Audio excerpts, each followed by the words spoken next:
No G with a Z, Pod, Smoking Guns podcast. That's right. We're here. Most of us are here. We have a majority today. Not well, it's not unanimous, but it's a majority.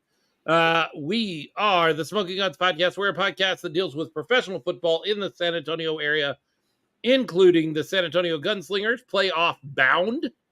But road trip bound, and we'll talk about all of that. We also covered the San Antonio Brahmas of the XFL, still in off season. We got a couple of quick hit notes to talk about with them, as usual. And I am Philip Higginbotham. I'm joined, as always, by Leo Yamas. What's up, Smoking Guns Posse? We are not joined by our good friend R.C. Woods, who is feeling under the weather. Send prayers or positive thoughts or whatever you do, whatever you're doing that direction. This is the Smoking Guns podcast. I feel like I have been podcasting every other day, like for a week. And you know why, Leo, I feel that way? Because I know why. Maybe that's why RC's not here. She's had her fill of Philip Higginbotham for the week. I don't know. No, I hope you feel better soon, RC. Absolutely. Feel better. I did get an opportunity for the last week to go on Inside the Walls podcast twice. I went on the Rebound Show on Tuesday, and then Friday night we did Game Day Live with Jim, and Jim is hanging out with us right now.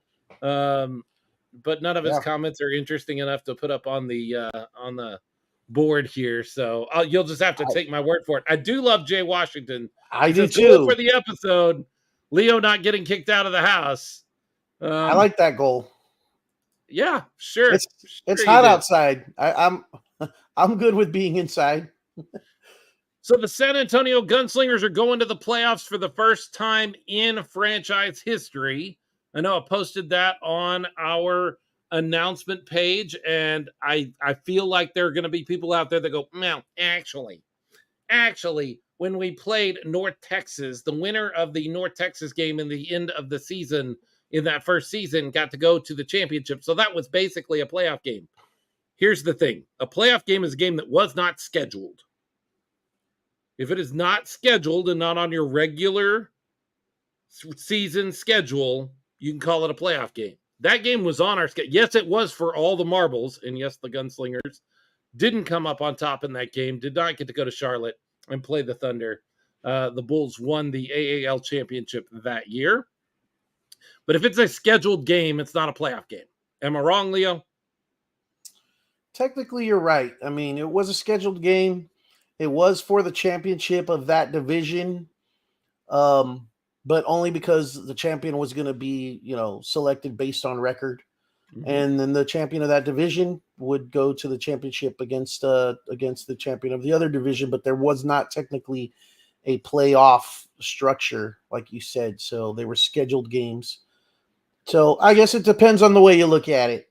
So for the first time in franchise history, the San Antonio Gunslingers go into the playoffs, but it's not the way we wanted to go in. I'm not going to lie. Like going in as the third seed, going in to Carolina, much has been made and much should be made about the NAL in its history and the record of home teams in the playoffs versus road teams. It's something like 13-2. In the NAL for home teams. That doesn't bode well, but that doesn't mean anything either. It's all about this one game. It's all about this contest against this team. We can talk a lot about the history and the statistics and all of that kind of stuff, and none of it really matters. Like, we could spend hours chatting about that stuff. It all comes down to one game. And the San Antonio Gunslingers have the opportunity here to punch their ticket to the championship game. All that stuff is based on history.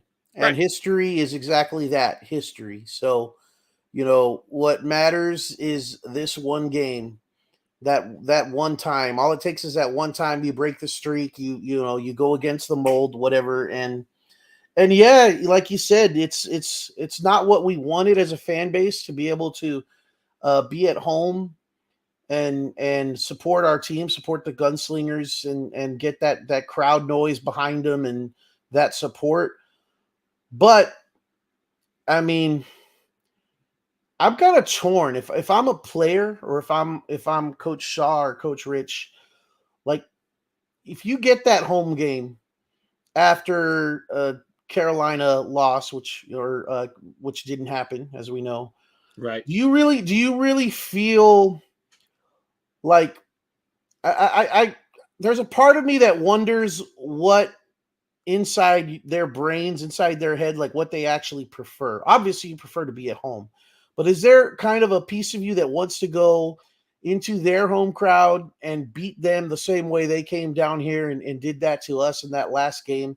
And also knowing that, you know, you're a competitor, but you also understand it's kind of a fluke of math and scheduling because of how things turned out with the NAL this year, that you get that home game, and knowing you're not really the deserving team of it, and you don't want anybody to hold that against you. You always want to play the other team's best, and you're saying, well, if that's them on the road, so that we can prove this is where we belong, and it wasn't because of the aid of some fluke or some circumstance because of the NAL issues this year as far as the league wide.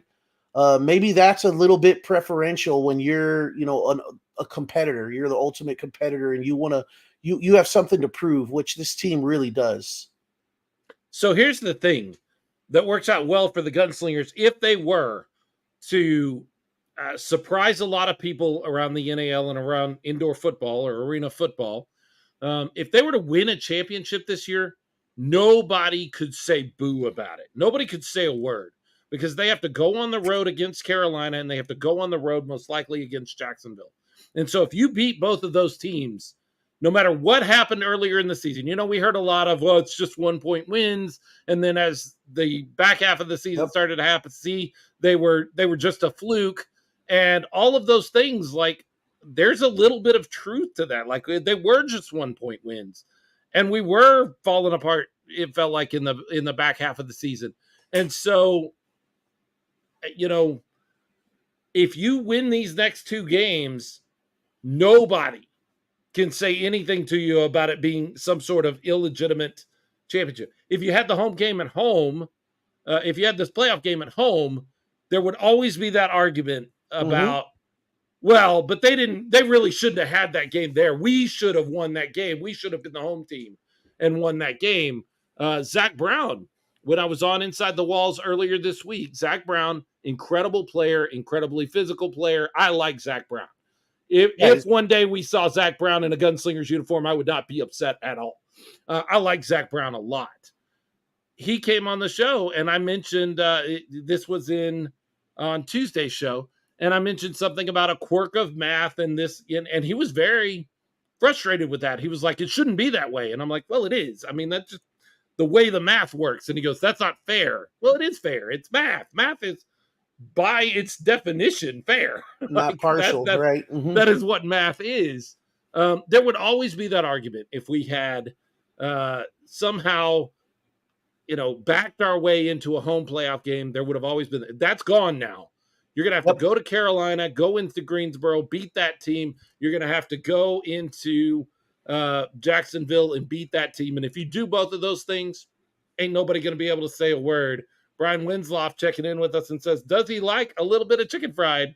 Every time I say Zach Brown's name, I'm like, that's right? I'm not getting that wrong, am I? In fact, over at Inside the Walls, they call him the one-man band, Zach Brown, because the Zach Brown band, if you're not a country music fan, that may not make any sense at all to you. But Zach Brown band in country music, Chicken Fried, one of their songs. Leo, you're looking at me like I'm crazy, so I'm guessing you don't listen to a lot of country music, huh? I don't. Not my thing, but hey, it applies. It applies. Sure. So yeah, exactly my point.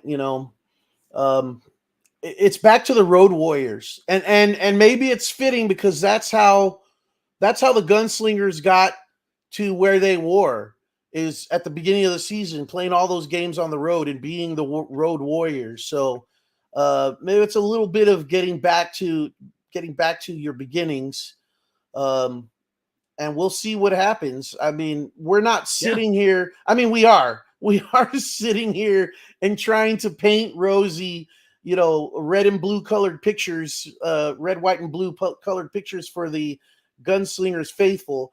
Of course, you'd rather have a home game, but we're also being honest and saying that's not the way you get a home playoff game. It's in all fairness, Carolina deserves to have that, and now they do.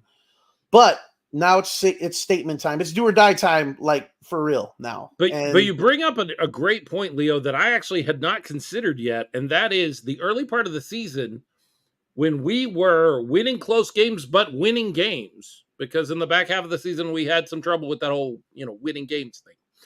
In the front part of the season, that was all on the road against teams that were supposed to be better than us. Well, now we're going on the road for the next 2 games against 2 teams that are supposed to be better than us. There is hope here. There is light. It is small, but there's light at the end of this tunnel right now. They can do that. Like anybody that writes off the Gunslingers right now hasn't been paying attention. They could even be right in the long run. We may lose the guy. I don't know. I think we'll win. I think we have as good a chance as any other game to pull out the win. I don't think Carolina is head and shoulders better than us. And I'm going to talk a little bit about Jacksonville in a few minutes because I think Jacksonville made a huge mistake this week. Anyway, they can do this. They can absolutely end up with the championship this year. And that was the focus the whole year. You didn't end the season the way you wanted to. You didn't have the record you wanted to. You didn't have the home game you wanted to. Guess what? None of that was the goal at the beginning of the season. Nobody I talked to around the Gunslingers was like, we sure hope we make the playoffs. We sure hope we're above 500. I know Ralph is checking in here, and he's on YouTube. 4-8 last year, 8-4 in the playoffs this year. First full year of ownership in place. No one should say anything now. And he makes a good point. But I talked to these folks, and you can say, well, yeah, what else are they going to say? But the goal was a championship, and that is still possible. The thing is, they're going to have to leave everything on the field 2 weeks in a row. They're going to have to go out there and play tight, solid football and stay in these games right up to the fourth quarter and then win them. That's how they won those games early in the season. That's how they're going to have to win these games in the playoffs. Here's the thing I'm going to say, and I hate to disagree with you, Ralph. I love you, Ralph. I had this thing I told him about, calling the Judkins judgments, because when he comes on and gives his opinion and backs it up with stats and facts, and he brings a lot of knowledge and a good perspective. But when you're looking at the overall picture, and yeah, he's right. 4-8 last year, no playoffs. 8-4 this year, playoffs. Full year under ownership. A lot to be excited about, and I agree. A lot to be excited about. Look forward to more success for the Gunslingers, and supporting our team, being ravenous Gunslinger fans. But to that, fans of their teams are not happy unless their team is performing at the level that they believe they are capable of performing at any given time. Beginning of the season, end of the season, middle of the season, you can judge a fan that's been paying attention and watching their team. They're not happy unless their team is performing at the level that they know that their team is capable of, or believe their team is capable of. You could come away with a win, and it's an ugly win, and you're happy it's a win, but at the same time, you're talking amongst other fans, and you're going, man, we can't play like that next week, or we can't play like that against Jacksonville, or insert team here, because we'll take a loss, and we know we're better than that. You're happy to take the win. But when you take a loss and you're not playing at the level that you're capable of, that just digs in at you that much more, a little bit more. And records, you don't care about that. And what we wore last year, we don't care about that. And what we could be next year because of the trajectory that the franchise is on, you don't care about that at that point in time. You're looking at what is the team doing right now compared to what you believe they're capable of. And that's what football fans do. That's a football fan's nature.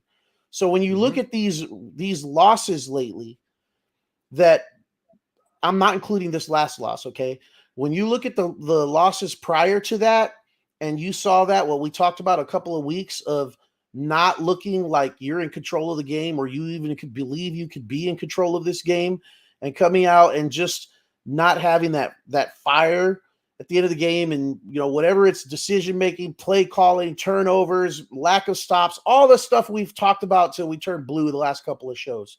We said last week, despite the loss at Carolina, we came back with a new perspective from what we had the week before because of what we saw on the field. And that's why I said anybody that right now it dismisses the Gunslingers and think Carolina has this next game won because they're at home, and the history of the home playoff teams and those records, if you're dismissive of the San Antonio Gunslingers, you weren't paying attention last week, because there's a lot that we took from that game. And now Coach Shaw, Coach Rich, and the team have had 2 weeks to build on that and put that together and improve on that for this next week. And Carolina doesn't know what they're going to get from the Gunslingers. No. They really don't know. And meanwhile, the Gunslingers know exactly what they're going to get from Carolina, and that makes them dangerous. Doesn't matter where the game is at. And you know what's great? We had a 3-game losing streak at the end of the season. Anybody around the Gunslingers organization doesn't feel great about where we are. You know what? You can wipe all that out with 2 wins. You win the next 2 games, and nobody will talk about going 0-3 in July. Nobody will even mention it. Won't be a thing. Won't even be a conversation. Nobody will say a word. You win the next 2 games, and you earned it. You earned it all the way, because you have to go on the road to do it twice. And that's got to be the motivation. Like, we've said this a couple of times in the season. The motivation should be, well, there's no,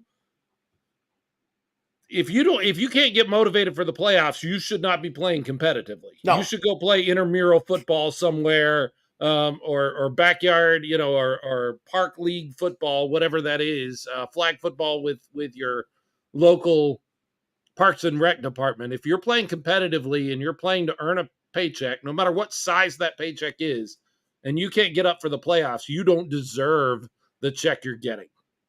And I know that sounds harsh, but I'm serious. If you can't get up for the playoffs, you should not be a professional football player, in my opinion. Am I wrong on that, Leo? No, you're 100% right. And I don't believe that's the case with anyone on this team. No, I don't. I don't think so. I think it could be the case on some of these other teams based on what I saw this week from a certain team in Florida. I'm not impressed with Jacksonville. And you know what? There's a whole side of this that I've really debated with myself about whether I'm going to bring up or not, about this Jacksonville-Carolina game that we just watched, where we were all cheering for the Sharks, and the Sharks did not even play Castronova, did not travel 4 or 5 guys at all, showed up in name only and played a game against Carolina. Couple of things about that. I knew I didn't like the Sharks. I knew it felt weird to cheer for the Sharks all week last week, and now I remember why. I just don't like them. It's okay. Sometimes there are teams you don't like the way they handle their business. I don't like the way the Sharks handled their business. Certainly in this game, I would understand if you brought your starters out, played the first quarter, and then you sat them all because you don't want to risk injury. Like, I get that. But it's like swimming or running. And I've never been a swimmer or a runner, so I'm taking this on other people. But if you take a day off as a swimmer or a runner, it hurts you. You take a couple of days to recover from taking a day off. Runners, you don't have to run full out every day. You don't have to swim hard every day, but you stay in the rhythm. Yep. And if you take a day off, you lose that rhythm, and it takes you some time to recover. I'm not sure that's not going to happen to the Jacksonville Sharks, because here's the thing. They lost, and they expected that because they didn't play their MVP. They didn't travel 4 of their guys. They did not call the game in such a way to win the game. I was shocked. Halfway through the game, Jason Gibson was challenging something, and I'm like, why? Why are you don't expect to win this game. You have no desire to win this game. What are you throwing a challenge flag for? That's ridiculous. They had no expectation on winning the game. I understand that. But they got embarrassed. They got dominated. The whole game. They gave Carolina ammo. If Carolina is the team that comes to Jacksonville to play them for the championship, there is no way Carolina is not going to revel in this win. I don't care who was on the field. I don't care what it looked like. We beat them once, we can beat them again. I really think Jacksonville made a huge mistake. And that's why all week long I pounded this drum of Jacksonville's not going to do that. They're going to go out and play the game. They may still lose because they may not play full out, but they're going to at least run through the motions and play the game. They didn't. And I think I know why. And this isn't conspiracy theory stuff, and this isn't me being a sore loser. It is what it is. The Gunslingers had their chance. They could have won any one of 3 games at the end of the season and made this moot. So I'm not griping because this isn't fair to the Gunslingers. And this is what we always know about these organizations, but sometimes we forget, and I forgot it all week last week. The Jacksonville ownership and Carolina ownership are connected. That's right. They're connected with each other. And it is what it is, and that's not the best system in the world, but look, we have trouble holding on to teams as it is. These 2 teams are stable, but they are connected. Why wouldn't those ownership groups want home playoff games in both of their stadiums? Well, of course they would. It's more money in their pocket. It is a better look for them. So all of the stuff that I thought last week about, Jacksonville would rather see San Antonio than Carolina, so they're not going to give Carolina the easiest path to the playoffs. All of that becomes moot when these ownership groups are connected and they go, hey, Cha-ching. We both want home playoff games, so if you guys take it easy and we play all out, it's real nice when both your teams have home games. Yep. And look, that's the way it was. I'm not saying that's a conspiracy or not fair. The Gunslingers had their chance to make that moot.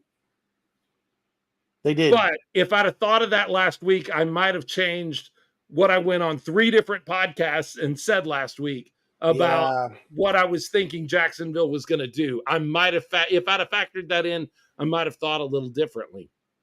I think Jacksonville really made a mistake. Look, they're going to beat Orlando. They can beat Orlando at half speed. Like, they could be playing at half speed and beat Orlando. Orlando couldn't. How do you go into the playoffs? How do you go into the playoffs knowing you have to go play the best team in the league and you fart around with the worst team in the league and lose in overtime? Orlando's not winning anything. Orlando is done. The game between Jacksonville and Orlando is the most footnote of footnote games of all time. Like that is not a thing. You don't think they were kind of saving themselves for the game that counts next week? No. Okay, fair. Just asking. They had a chance to have a tune-up game to get ready for the playoffs, to have one quarterback in, to pick a quarterback and play a whole game with them and let them figure out being the quarterback. They couldn't even do that. They changed quarterbacks halfway through the game. The one thing I said on Friday night show about the Orlando team is they need to pick a quarterback and stick with it, and that needs to be their quarterback in the playoffs. They couldn't do that. They couldn't even do that. Orlando Predators, property of West Texas. Yeah, so Orlando is going to the playoffs. Yeah, I mean, that's how it worked out. That's the record. Yeah, that's what it shows. But they lost to the Warbirds twice, and the Warbirds only have 3 wins. Yeah. That's how it worked out, though. I mean, I hadn't thought about your point, and that is a very, very interesting point. When you're the same ownership and you can have 2 home games, that's a lot more revenue opportunity there, lot more money. And this league is about, for the most part, making money. Sure. For a lot of these it's these a ownership business. groups, That's it's a fine. business. That makes me. I mean, there's separation between what we have here in San Antonio and many others. Um, to that point, I wonder. You flip the scenario. You put the Gunslingers in that position. Do they throw a game? Knowing the people that you know in our organization, knowing the coaches, the players, knowing ownership, I don't think they throw a game. Honestly, I don't know. I wouldn't think so. Knowing Fred Shaw. By the way, if you're checking in and you're like, "Hey, they said they would have Fred Shaw on the show this week," that didn't work out. I reached out to Fred a couple of times in the past couple of days, and apparently he just couldn't make that work. So we're not going to have Fred Shaw on tonight. We will try to get him on sometime here in the playoffs or as the season draws to an end, just to get his take on how things went this year and where he's happy and where he's not, and maybe looking forward to next year or whatever the case may be. But I did reach out to him a couple of times. He requested to come on this show tonight, and so I reached out to him a couple of times, but guess he couldn't make that work, and that's okay. He's got a job to do. He's got a game to get ready for, so I understand. Yep. Go coach. Let me do the podcast. You go coach, because we don't want to switch roles. You don't want me coaching and you doing the podcast. That would be bad. That would be good podcast and bad team, and we don't want that. We want what we got. Yep. So I like what Coach Q has to say here. Yeah, this should make this should make the Gunslingers team mad and want to get the ball first and score on the first drive. Put so much pressure on the QB that he gets frustrated. So there's a lot this week for the Gunslingers to be mad about. Mm-hmm. There's a lot for them to be mad. You know, you've said a couple times now, they had a chance to make all of this a moot point. Right. So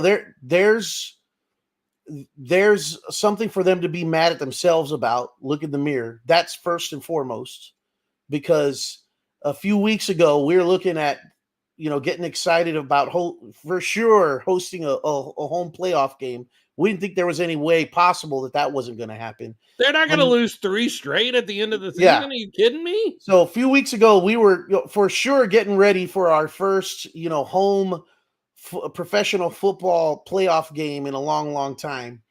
And then even beyond that, we're looking at the possibility of hosting a championship game. Now there's still a chance of that just because of the, math, like we talked about earlier. Right. But that home playoff game opportunity is gone. Right. And it's nobody's fault but the Gunslingers. Nobody's fault but ourselves. You can't blame Carolina. Nope. You can't blame Carolina. You can't blame Jacksonville because they didn't come play in the last game. That's not their job. Their job is not to make sure you have a home playoff game. That's not the way they run. They made a decision based on what that was best for their team or their organization or their organizations, whatever the case may be. You had your chance. You can't blame Jacksonville because they didn't show up to play, and they didn't show up to play, and that was frustrating. But you can't blame them. Nope. So you look in the mirror, you get mad at yourself. And then you look at the other side, and you look at this Carolina Cobras team, and you get mad at them. There's a lot to be mad at them about over the last home loss, the physicalness of that, and the altercations that happened there, and the unnecessary stuff that we talked about last week. We won't get into, but there's stuff there to be mad about. The officiating, the head bobbing, all that nonsense. There's a lot to be upset and angry about there. And then the fact of this whole thing that happened this past week and the realization that, hey, that might have been exactly what the plan was from ownership down on both organizations. Something else to add onto your bulletin board. There's a lot of things for the Gunslingers to be really, really nasty and angry about this week. And an angry team with a lot of talent, the way the Gunslingers are, and something to prove, which they do have a lot to prove, is a very dangerous team, especially when you're playing a team at home. And now maybe they relax a little bit and say, oh, we've got them. We got their number. We beat them 2 times in a row. Beat them twice. We're here at home. We got this. Yep. Do they look past San Antonio a little bit? Because Jacksonville is waiting, and Jacksonville is still Jacksonville. Do they Yeah. look past San Antonio a little bit and go, well, we beat them twice within the last month. We're here at home. That's not really the game we have to worry about so much. I don't think they look past the Gunslingers. I do think they have a certain amount of confidence, though. But I don't think they look past the team. I think they know they've got a job to do, and they know that this isn't going to be super easy. But I think they have an amount of confidence where they believe we've done this already a couple of times. If we just go out there and do the same thing, we're going to get it done again.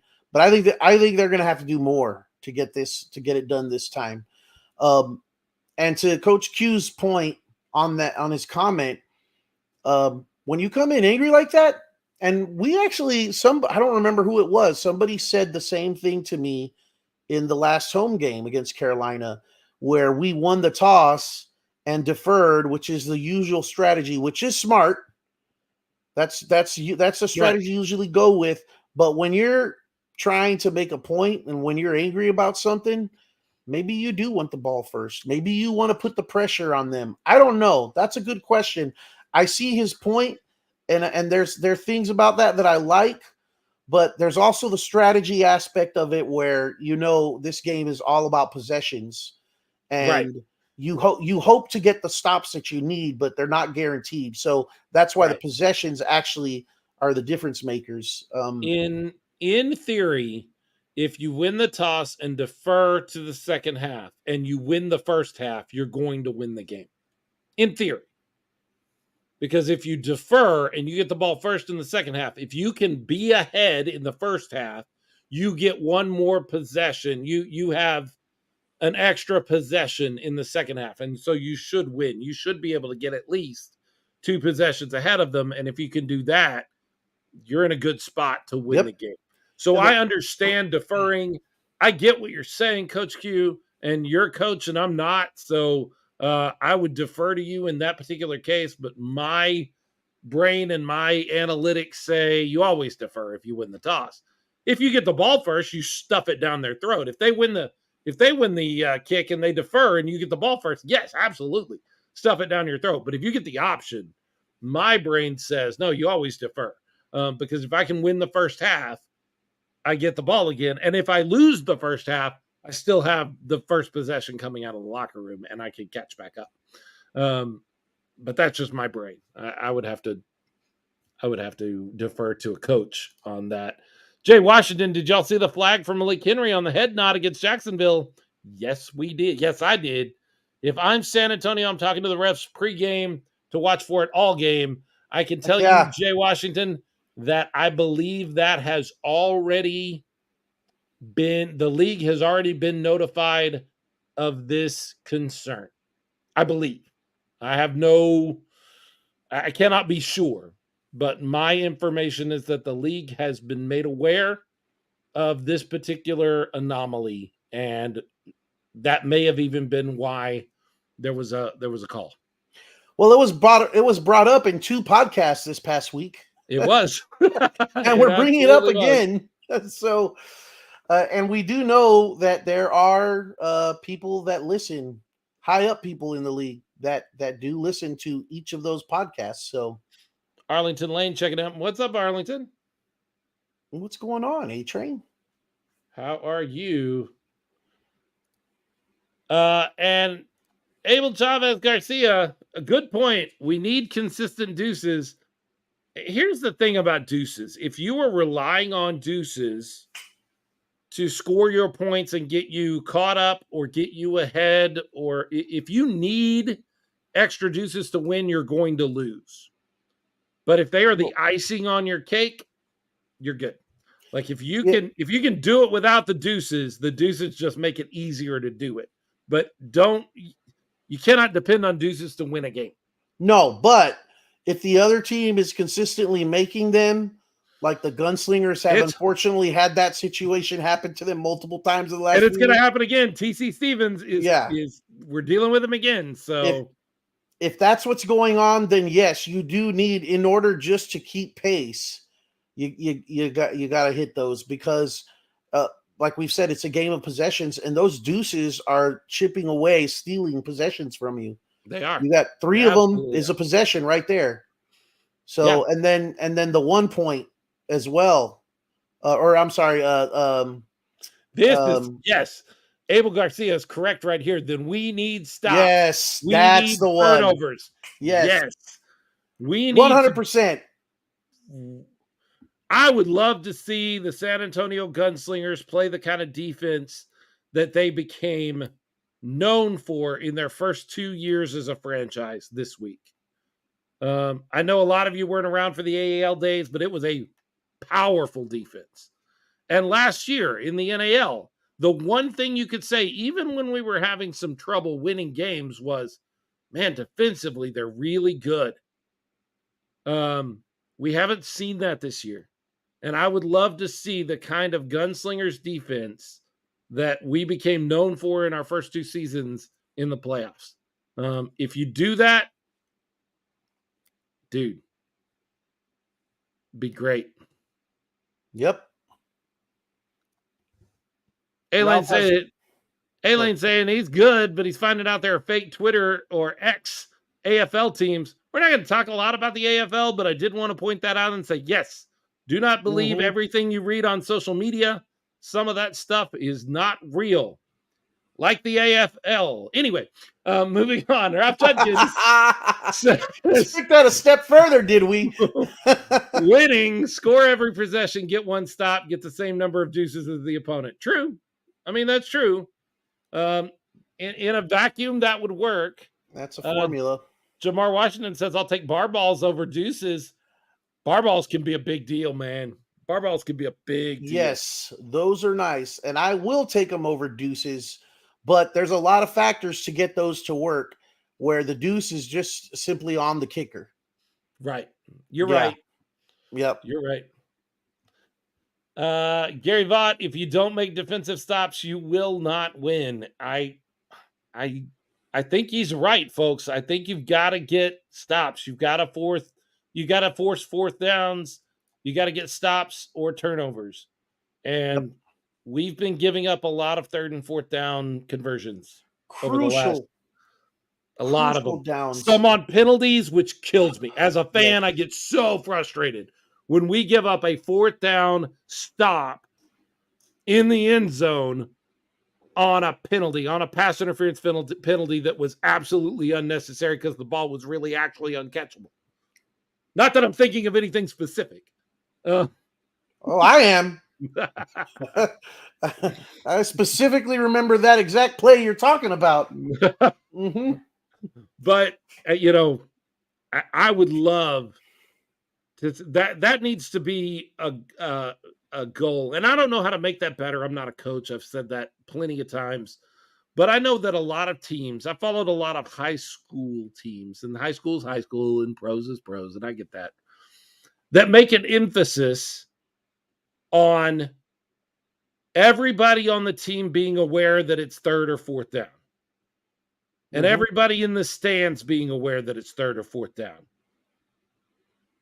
And sometimes that's as simple as everybody on the field and on the sidelines holds up that 4 together so that we all understand this is an important 4th down. This is an important down because it's 4th, and we can get the ball back here.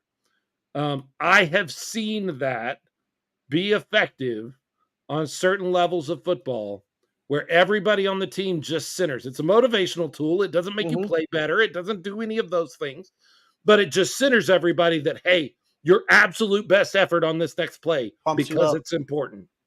Yep. Because it's important to us, and it's important to you, and it's important to the coaches. It's important to everybody. Everybody is ahead in the game right here because this is important. If we can force an incomplete pass or get a sack or stop them before they can get to the line of gain, this is important.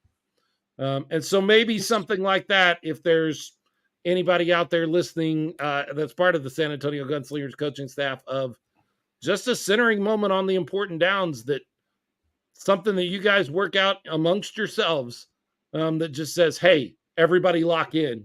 This is important. They're all important. Do it. Yeah. I realize every down is important, but lock in on this one, because if we get a stop here, we're getting closer to winning the game. They got to do it. They got to do it all game long. This game, Philip, this game is fourth down. This is the fourth down game. Absolutely. This is it. This is the fourth down game. The game is fourth down. The mantra we talked about last show, 1-0. This goes beyond that, this game. There's even more a sense of urgency because the whole 1-0 thing is we're going to worry about today and get that 1-0 because tomorrow we'll worry about what's next. This game, there is no tomorrow. This is the fourth down game. If you want to end the season that we've had on a 4-game losing streak, going home in the first round of the playoffs, like nobody wants that. Nobody can possibly, like, this has got to be everything they have, every single thing. There are no possessions that's just like, darn, we didn't get it. And I feel that way sometimes. I don't want to pile on anybody, and I'm certainly not going to call anybody out by name, but I feel like we don't convert on a fourth down, and there's some folks that come off the field and like, well, darn, next time. No, not next time. Now. Every down, every play, it's got to be now.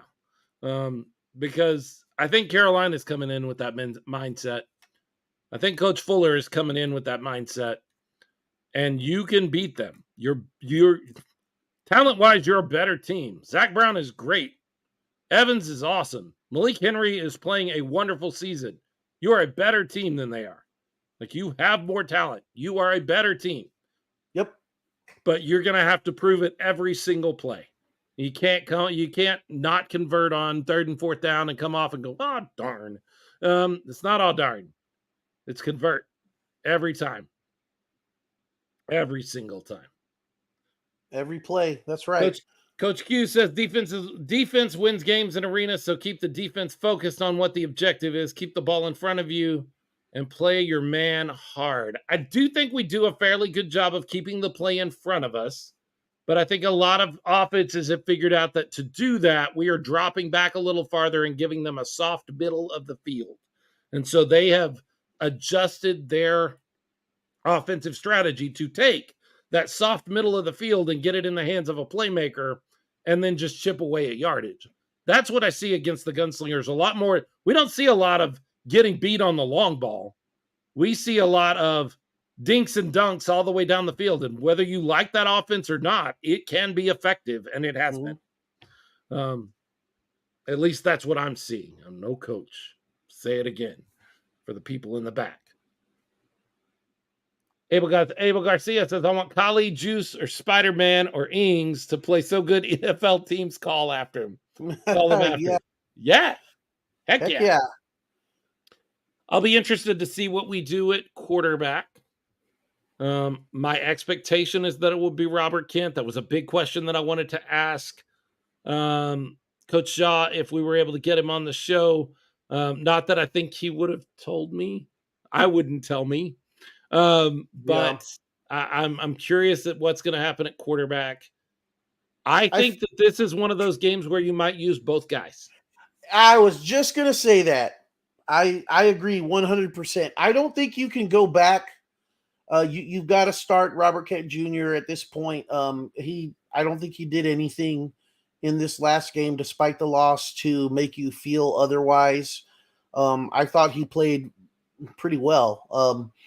And we saw some things from him that we hadn't seen from Arvell in a while, as far as the deep ball accuracy and recognizing certain players being open after the play broke down. We saw him do that and commented on that a couple times, Philip, if you remember. But Arvell is such an incredible talent and has so much ability. It's a waste to just have him on the sideline and not utilize that at certain points.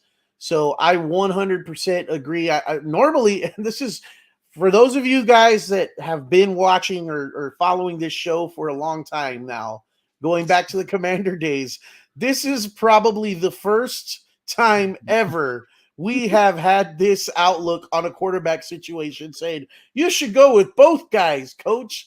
Because here's the every single thing. time that's come up, we've always been a proponent of you stick with one guy and go with that continuity, that rhythm. Unfortunately, because of these Iron Man rules, you can't use it to your best ability. I don't think. Although I don't know. I don't 100. I'll be honest with you guys. I still don't 100% understand the defensive, offensive, specialist crap. And by the way, to that end, I'm done with Iron Man. I'm ready to go back to regular football Yes. next year. But that's a conversation for the end of the year because we still got to play under those rules. But if you could work it out as a coach and figure out how you do it with the substitution rules, can you imagine breaking the huddle with Robert Kent under center and your motion receiver is Arvell Nelson and the defense going, whoa, wait, what's going on here? Hold on. Wait, stop, timeout. We don't know what we're looking at here. Are you going to stop and throw the ball over to him and then throw the ball this direction? Is Arvell actually going to run a pattern? If you needed that one play to score and you could find a way to make that happen, you could, and there's tons of other stuff you could run off of that. You could have Arvell run a pattern. You could have, a pitch to Arvell that is then a pass as long as it's a pitch backward. Like you could do a ton of stuff out of a package like that if you could figure out how to deal with the substitution side of things. I wish we had. Ralph is really good at knowing those rules and having all that figured out. Gary Vaught says Iron Man will not go away. Chris really likes it. I know. And the owners really like it because they can have shorter rosters and save some money. And I get all of that. I'm done with it. I don't think it's as good a brand of football. Is not as good, period. Your product is not as good with the Iron Man aspect, especially with the players you employ. That's a conversation we'll have, like Philip said later, but it's not built for the players in this league, or vice versa. The players in this league are not built for Iron Man. There's a reason they don't do it on any other level. Yep, there is. You don't get as good football. It's not as good a football. Yeah, nope. Absolutely. Alex McSwain said he forgot it was Monday. What are you doing, man? Appointment viewing, appointment listening. Hey, he saw you so many times this week on the other shows that you threw his whole calendar off. I've seen Phil on a podcast in the last 4 days. It can't be Monday yet. Yeah. That's entirely possible. This is for everything, and I'll be really honest. I don't see any reason why they can't go to Greensboro and win. No. I mean, I don't. I would probably now. I'm going to sell myself out a little bit here and say I would probably come on our show and say that anyway, even if I felt like it was going to not work out. If we were Orlando, the show would be different in a lot of ways. But this particular show would be different. But they can do this. Like they can beat this team. Yeah, I'm not saying they will. I'm saying they can. They are capable of it, which is unfortunately where I live a lot of my life in my football fandom is they can. I'm not saying they will. That's kind of the world of my professional football. You guys say they will every single year. I don't. I think if you will. I mean, I make jokes, but I think if you listen to me when we get into football season, as a Cowboy fan, I am one of those that say they're capable. They have the talent. They could. Let's see if they will. And then I make my jokes about how we're going to win the Super Bowl this year. But by the way, did you know we're going to win the Super Bowl this year? Yeah, you already made that guarantee. I did. Because why not? Abel Garcia says, watch party? Great question. Yep. They are currently working out the details. It will not be at Alamo. It will be somewhere different, and that's part of what I think is slowing down the process and the reason. Alamo already has an event scheduled. That's not on Alamo. They're not bailing on us. They already have something on their calendar, and sometimes it works out that way. They have a soccer game that they're playing that they've got on that night. So there will be a watch party. pay special attention to San Antonio Gunslingers social media. We will also blast it out here as soon as it hits. I've heard some of the possible places, but I'm not even going to throw any of that out so that I don't confuse folks. Right. But there will be a watch party for the playoff game if you're not going to Greensboro. Anybody going to Greensboro? Greensboro. Well, look, I don't know if the Gunslingers are going to the championship game. I hope they do. I want them to get the win in Greensboro and punch their ticket for the National Arena League Championship game. I don't know if the Gunslingers are going, but I do know that the Smokin Gunz podcast will be at part of us, some of us, one of us, me, will be at the championship game in Jacksonville on the 4th, which means if Orlando wins, I'm going to be really bummed. Like if Orlando ends up winning the game and it can't be at Jacksonville, then he won't be at the championship. I won't be at the championship game. That's for sure. Here in San Antonio. But through a weird quirk in my schedule, I'm going to Florida that weekend. And so I talked my family into flying into Jacksonville that day, staying the night in Jacksonville. And I'm staying about a mile from ViStar Veterans Memorial Arena. So if the Gunslingers go to the championship, I'm going to be there.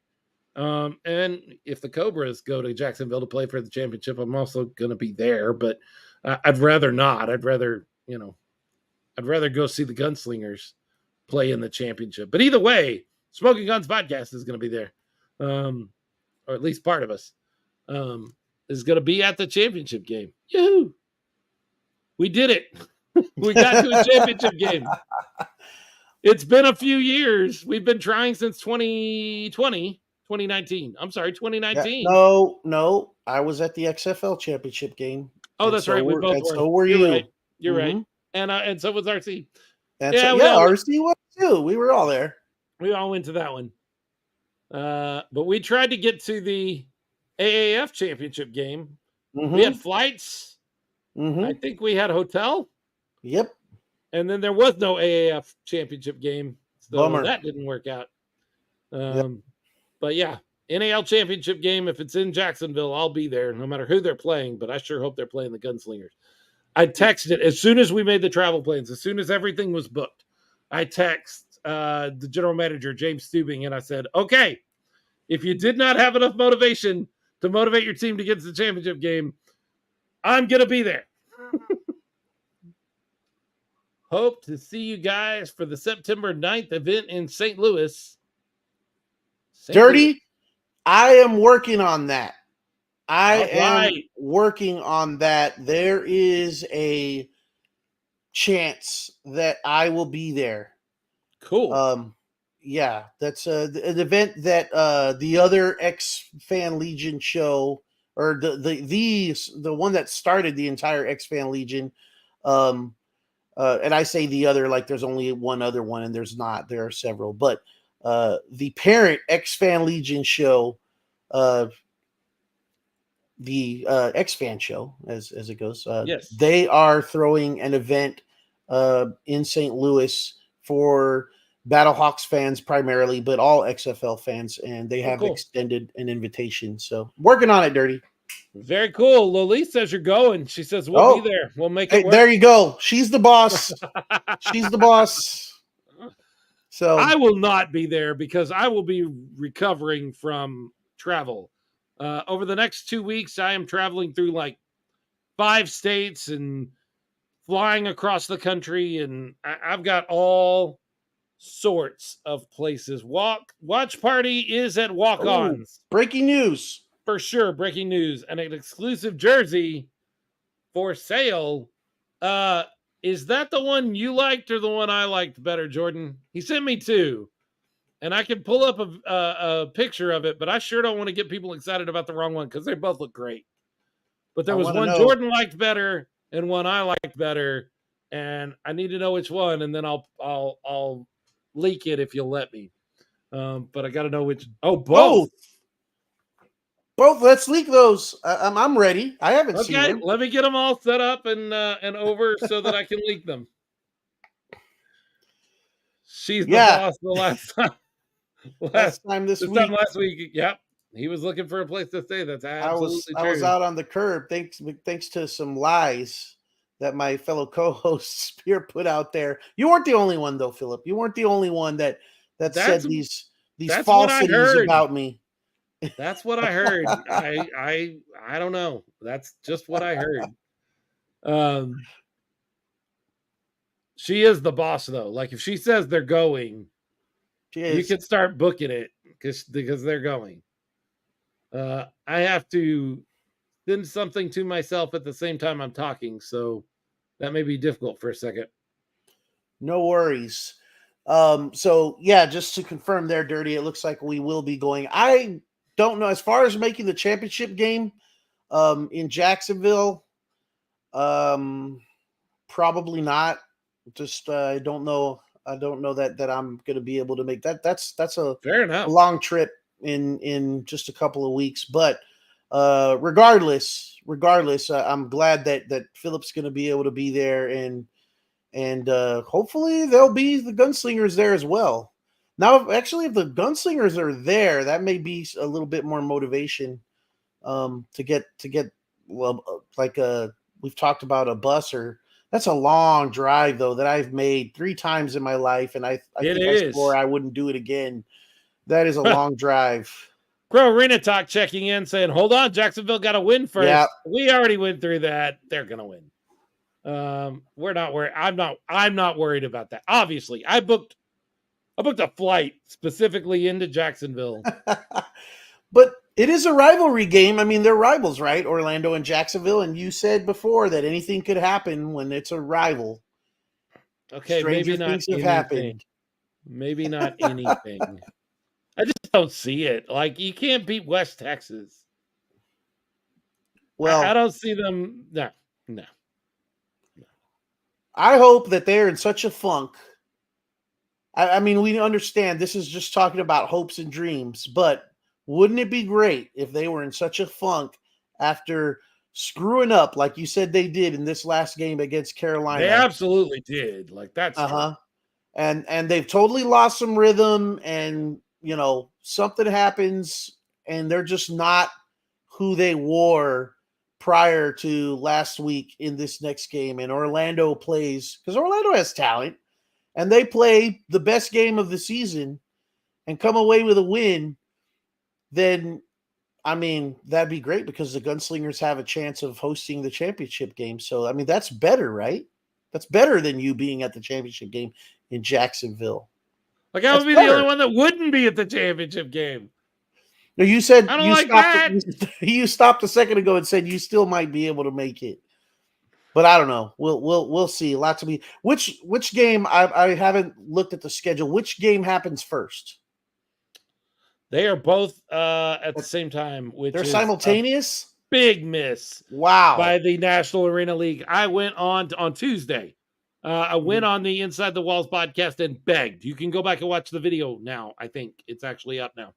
You can go back and watch. I begged the league to stagger those starts. And they don't listen to Philip, apparently, because they are both at 7 p.m. Eastern. They both take place in the Eastern time zone, which is 6 p.m. here. Both games this week will be at the same time. I think I had the wrong time on our promo for today's show because I was going off of Ticketmaster. Never trust Ticketmaster. It also said that Carolina Cobras were playing the West Texas Warbirds in the playoff game at 7:30 instead of 7 o'clock in San Antonio.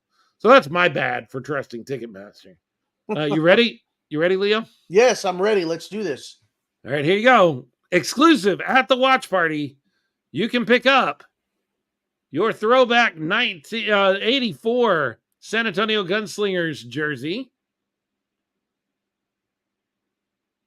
Wow.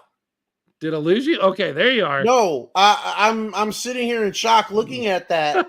And then you're so quiet waiting for my reaction that I thought maybe I lost you for a second there. But nope. I'm just looking at this with my mouth open going, When is it going to stop? When is my wallet going to stop the bleeding? It's definitely not going to be this coming week because that jersey is sick.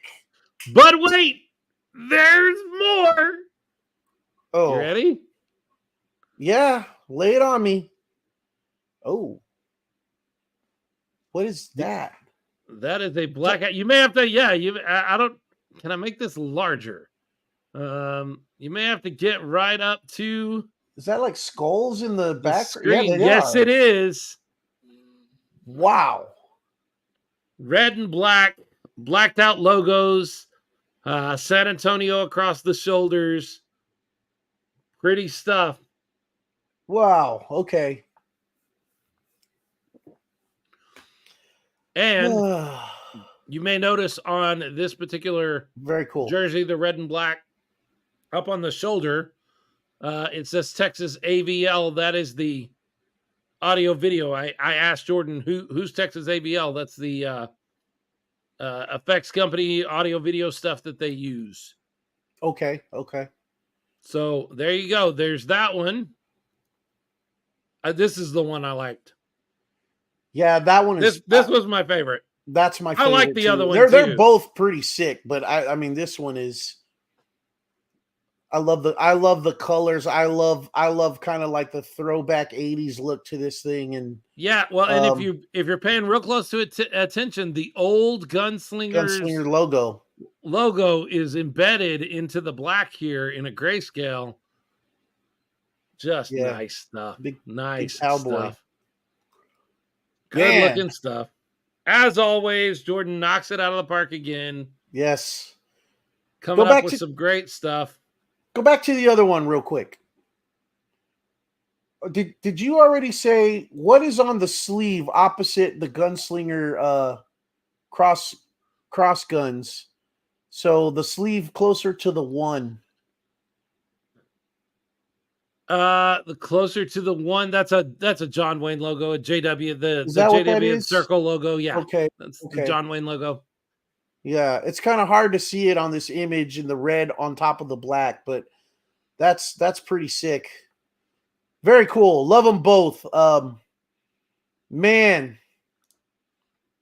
Ralph Judkins says Texas AVL does the lights and sounds at Freeman. TSP works with them as well. Agreed. They're beautiful. I love them.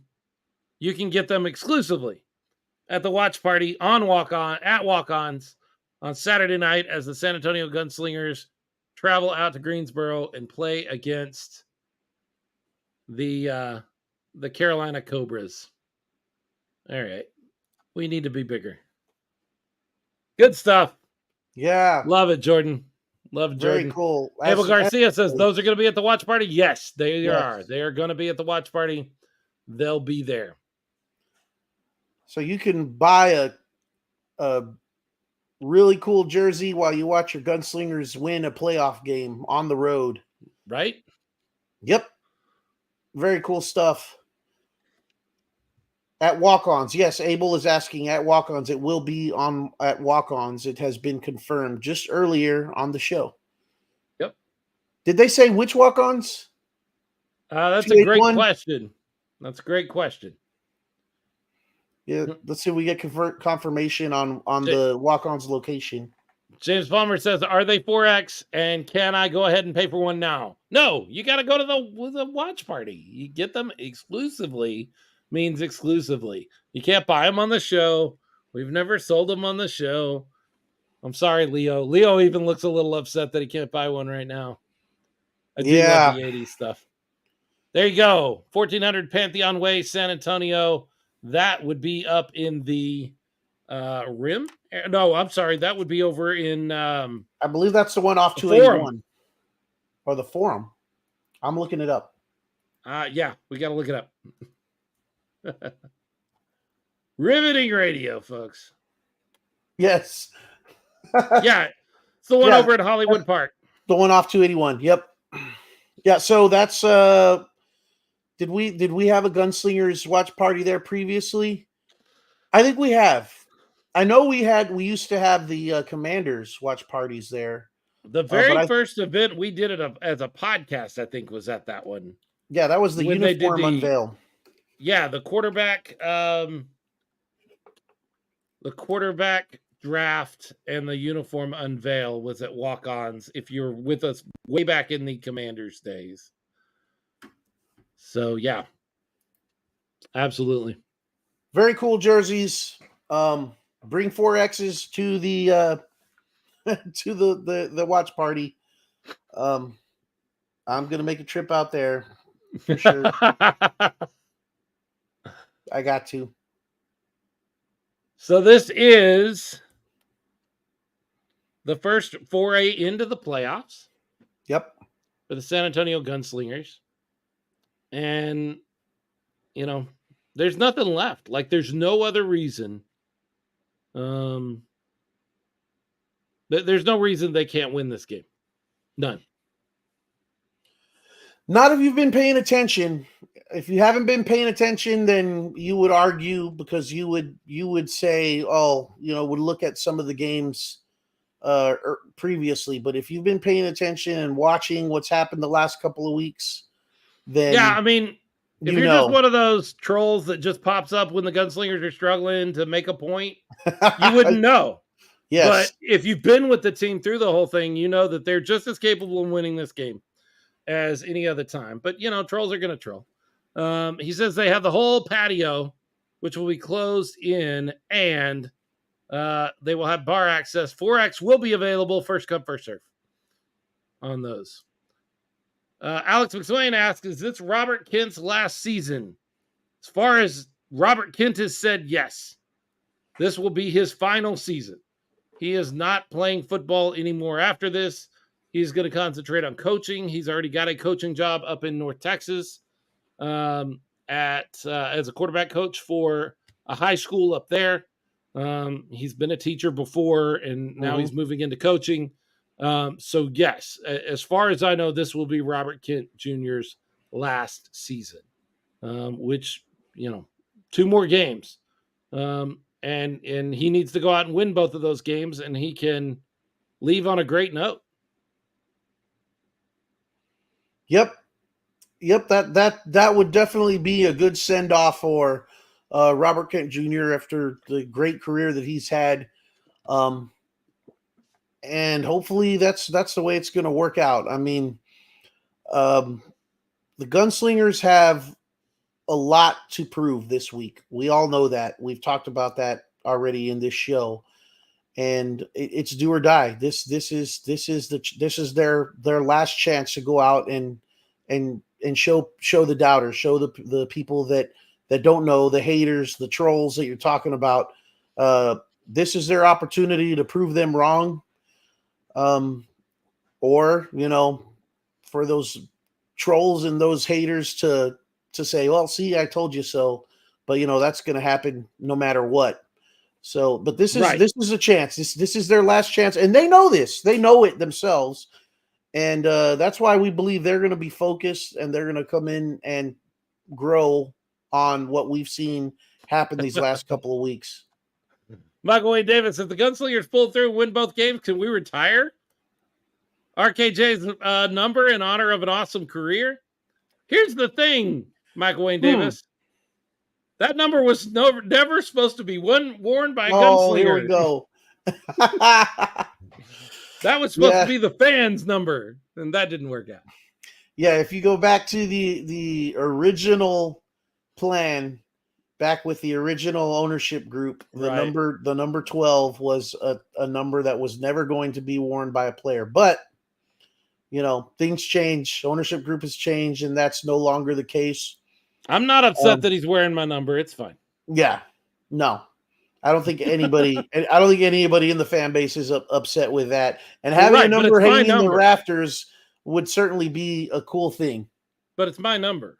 Well, then we can hang your number in the rafters. Every time we walk into Freeman Coliseum to watch a Gunslingers game starting next season, and you look up in the rafters and see that number 12, you can tell people that's my number that's up there in the rafters. Sure can. That's Why does it say Robert Kidd? Go for it. No, Lolise. Lolise says it's mine too. That's not correct. because as we all remember, and if we don't, I'll make it I'll tell the story again. The first number 12 fan jersey was sold to this guy right here, which means y'all are all wearing copies of my jersey. Yeah. That number 12 is mine. And even if it says Robert Kent on the banner, he's wearing my number. I'm not mad at him. He can wear it. I'm allowing him. That's cool. But yeah. Gary Vaught says high school's already started. High school football practice. Hope they let him miss the first couple of weeks. I'm certain for a playoff push, he will be able to find a way around that or find a way to deal with that. Alex McSwain, this is a great question. Will the NAL announce expansion teams before the end of the season? If they're smart, they will. Yes. Well, we keep hearing about an announcement coming any day now. Oh, through different channels. And I'm just wondering when that any day is going to come, because the sooner the better. Yeah. Yeah, we would love to hear some news about the NAL, like right now. Right now would be great. I will tell you, Alex, that I expect aggressive expansion in the NAL. I can't tell you what I know or what I have on pretty good authority or what I've even guessed, because I have a little bit of all of that information, but I can't say because it has not been confirmed. And I don't want to be one of those guys that like, oh, they said on the Smokin Gunz podcast, because I don't know. But I know that they are doing some expansion and some aggressive expansion, it looks like, and that should be announced anytime now. Like anytime. Look at maybe St. Louis can get an expansion team in the NAL. That's fine. That would be great. That would be kind of cool, actually. So we could continue talking smack to each other, to Mr. Arlington and Dirty and those people up there. That would be fun. I don't know if St. Louis is a market that's being considered, but that would be cool. I wouldn't mind it. It would. There are definitely rumors out there. If you dig out there, you will see stuff. Lots of stuff. If you're a fan of Connect the Dots, you go out there and find enough information, you can connect the dots. And if you're a fan of the NAL, you'll like the picture it starts to produce. Yep. It's out there. The information is out there. Yep. Some people prefer chicken, others prefer beef. I don't know what kind we got the rebound nets, and that is awesome. I do love the rebound nets. I was talking with somebody the other day about some of the changes that could happen.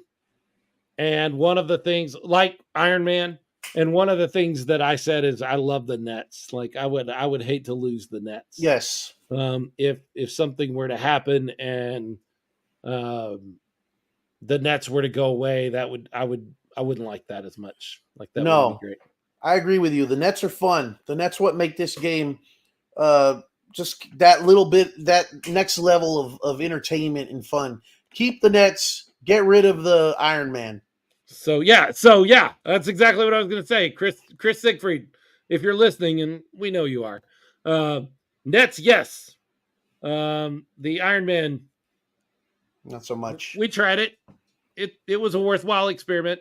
We learned what we wanted to know. We don't like it.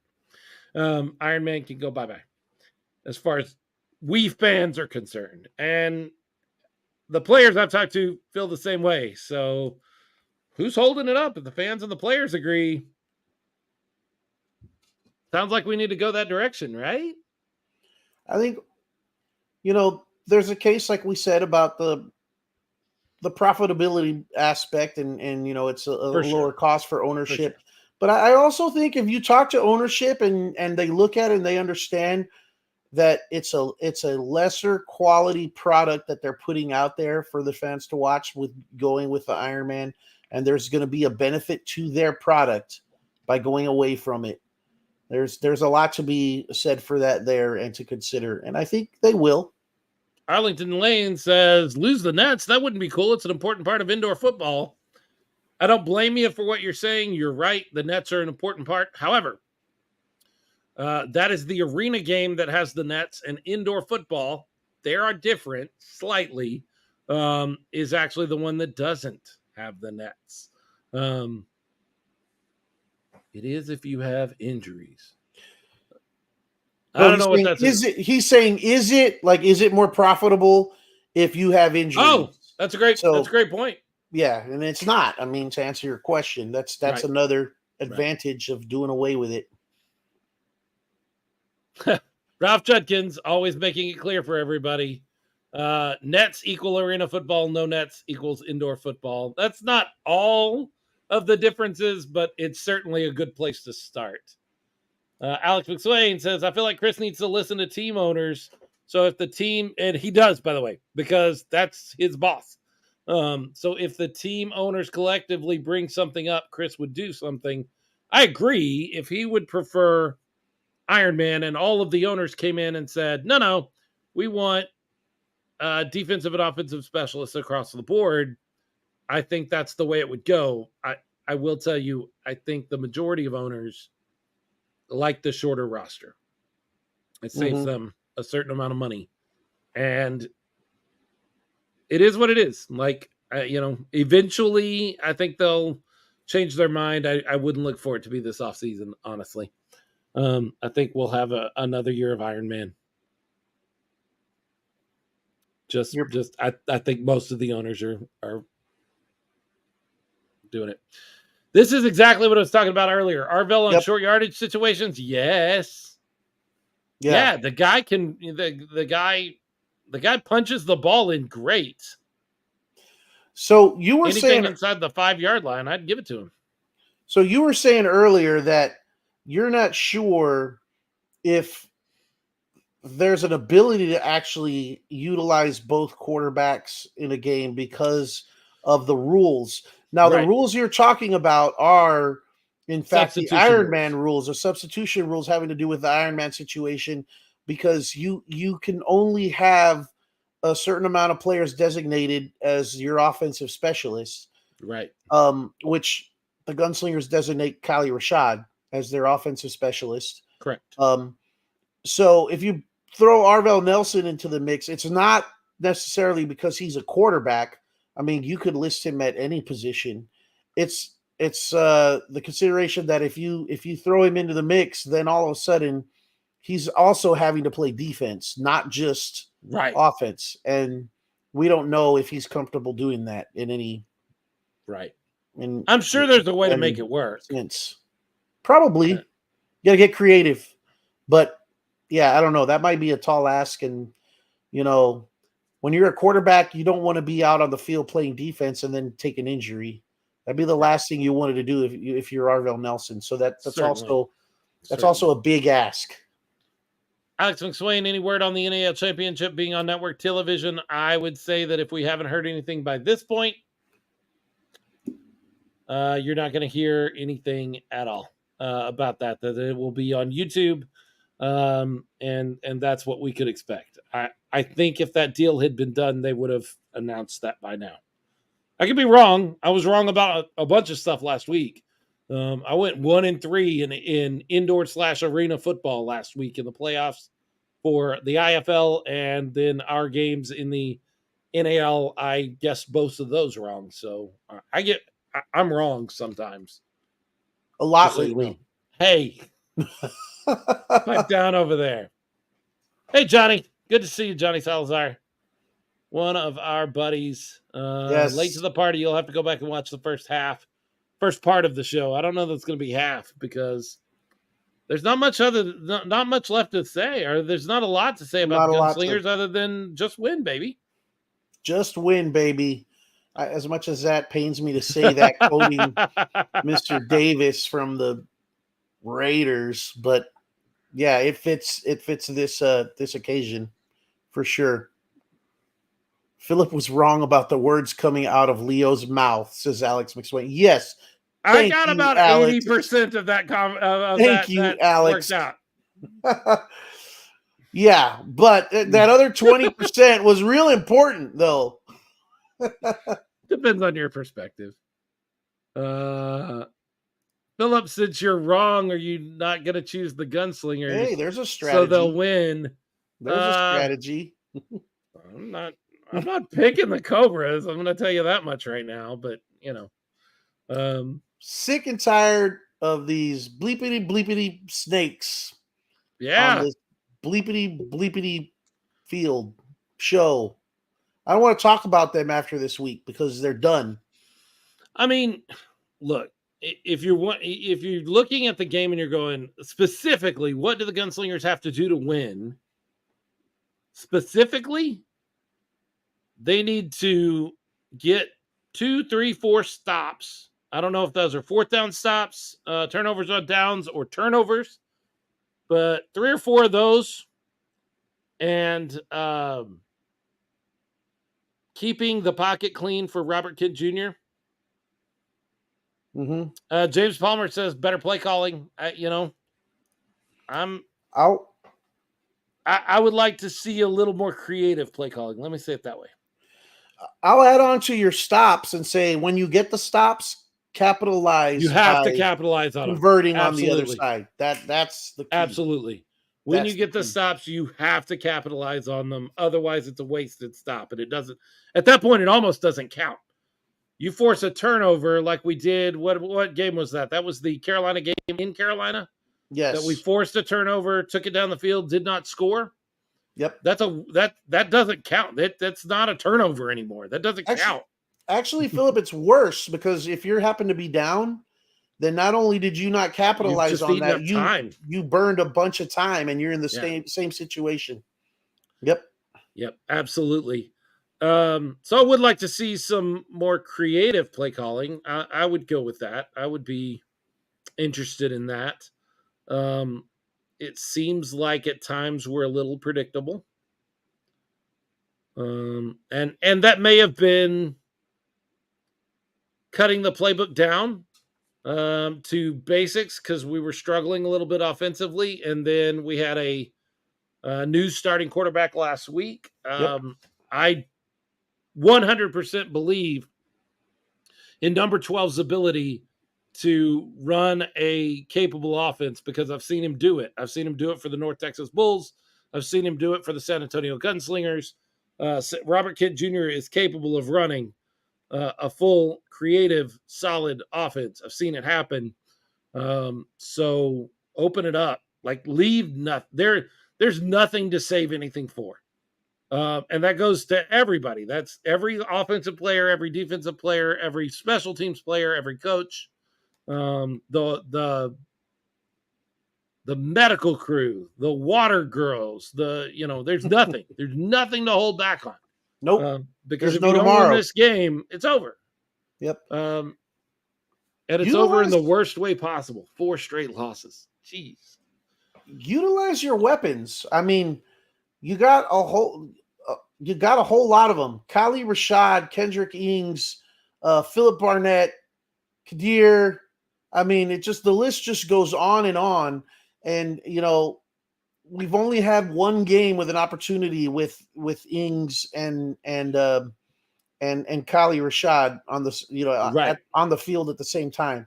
The first game that Kendrick Ings was back, Kylie was with an injury, couldn't play. So we just had last week. And we saw a little bit of it, but not a lot. And that's what I'm talking about. These 2 weeks that they have to build on.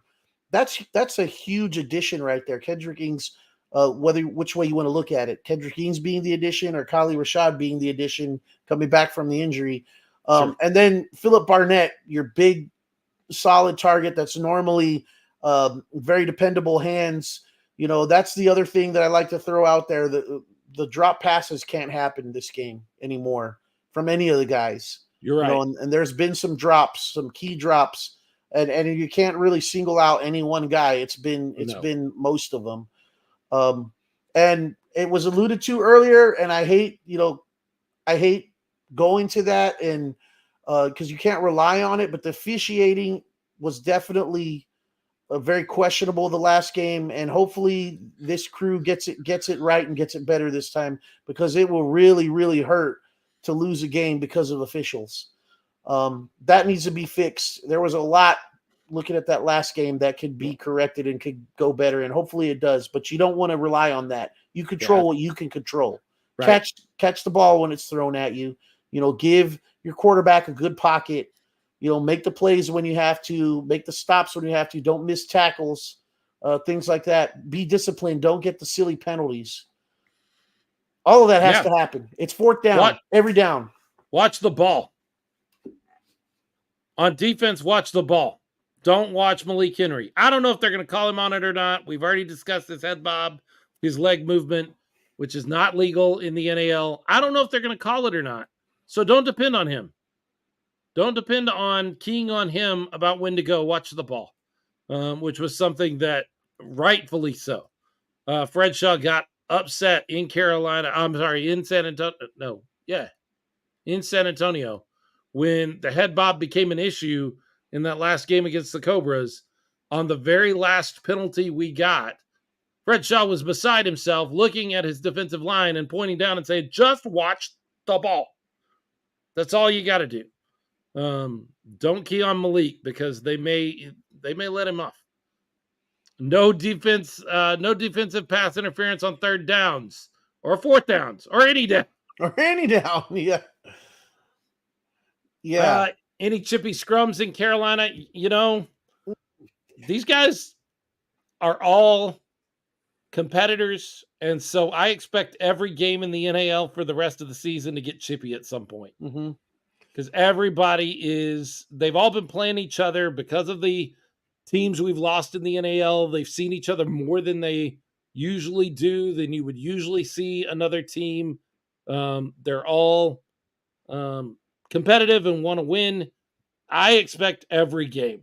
Orlando and Jacksonville, Carolina and San Antonio, Jacksonville and whoever they play in the championship. I expect all those games to get chippy at times. Yes. That's a tough one, though, because you want them to play angry. You want them to be mad, but you don't want them to overdo it and get silly penalties called, because of emotion. Overdoing it, being a little too chippy, taking the last shot. Everybody knows in football, it's the second guy that gets penalized, not the first one. Always. And that's just the rule. That's how it always works. And Carolina, they have some guys on there that like to instigate. So sure do. You got to be angry, you got to be mad, you got to be chippy, but you also got to be controlled. You got to control your emotions because you can't let them get the better of you. Yep. Yeah, keep it between the whistles. You can't take the dumb penalties. You just can't. What else Gunslingers wise, Leo? Just win, baby.